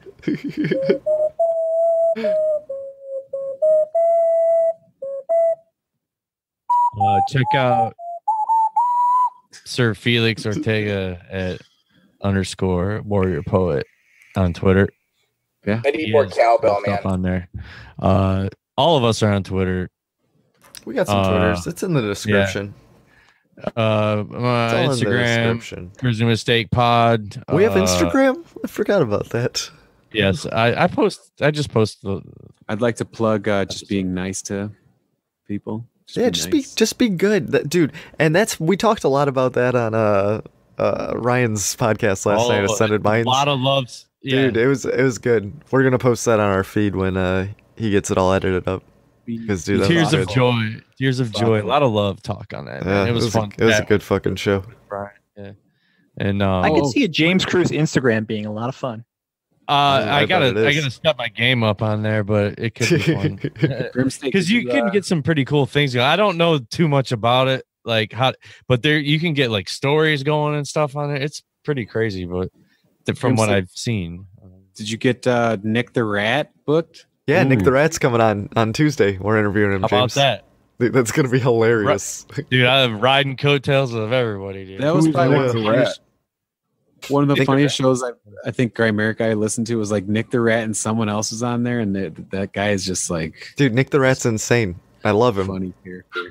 He is. He plays a character. It's basically like listening to like weird radio back in the early '90s, Dr. Demento style almost. Like he's just, dude. But he's coming on your show Wednesday, Tuesday. Sweet. Can I pop in for like a minute or two on that one, dude? For sure. You might guess. You could come on the show. What time? It's gonna be, I want to say 10 Eastern. I said so, 9 Central. Yeah, maybe I'll just pop in and say hey or something. Good. Yeah, Nick the Rat. Is anyone else seeing Sean's avatar right now? Yeah. Oh, that's wonderful. No, it's Sean's face right now. Mike, check it out. Unicorn Kitty. Oh, nice painting. This new xenomorph painting will be on grimstake.com/failed paintings or whatever the fuck it's on there. God, you're getting amazing at this. It's getting good, man. That's a good one. It's the inspiration from our talk that's giving you that great painting. I painted the xenomorph in the time I started when we started the podcast. What? Jeez. Yeah, dude, that looks awesome. Thanks for listening. So you had no clue you could paint like a month ago? 4 months ago. 4 months ago. No clue. Good night, guys. Yeah. See you later. Love you, dude. Later, failed. Bye. Good night, guys. We're done. We're wrapped up. Show's wrapped up. Love you guys. The gun. Inspiring, orbiting, bending in hopeful rays of sunlight. Sounds of jazz playing in the park for many a passerby. Experience make me wise, don't hold me down, lift me high. Mountains like ants, his ever-loving soul enriching the soil around the life-giving trees he plants. Maybe it's easy to be life and existence and information and disease that never be in some mathematical arrangement that leads to these coincidences and thus makes them significant. Significant. 10 steps ahead of myself, a futuristic version of myself. And I'm telling me, and he's telling me, this is your masterpiece. This is my masterpiece. Let me unfold it for you in 3, 2, 1. A million pieces of paper plane transformed into ink, flapping magnificent paper cranes slipping through cracks and crevices in 7 different dimensions, bringing forth symbols of peace and harmony for all the world to see, for all the world to see, for all the world to see, for all the world to see, for all the world to see, for all the world to see. La da da da da da da da da. Maybe it's easy to be pieces of life and existence and information in the scene of the meaning, some mathematical arrangement that leads to these coincidences and thus makes them significant. There I am, 10 steps ahead of myself, a futuristic version of myself. And I'm telling me, he keeps telling me, this is your masterpiece. This is my masterpiece.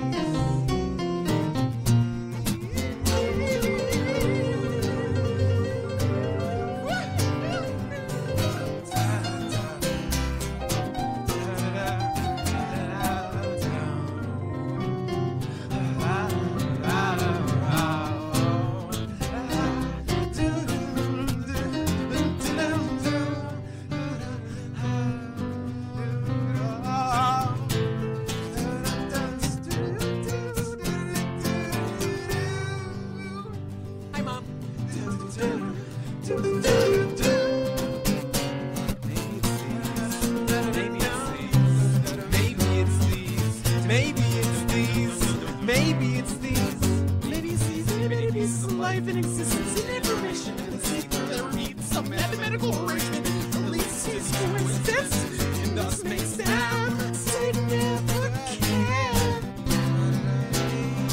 These itty-bitty pieces of life and existence and information and secret that repeats some mathematical arrangement that leads to these coincidences and thus makes them significant.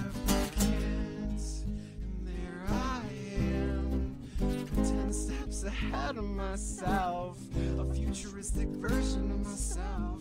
And I keep telling me, he keeps telling me, this is my masterpiece.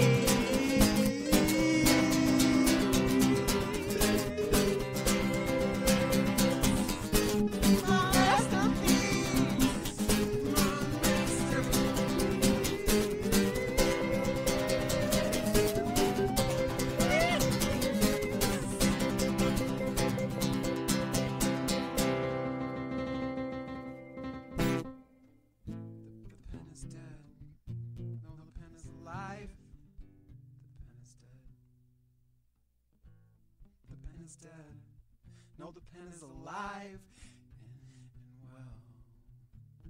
These little thoughts are worthless. No, these thoughts are grand. These thoughts are golden.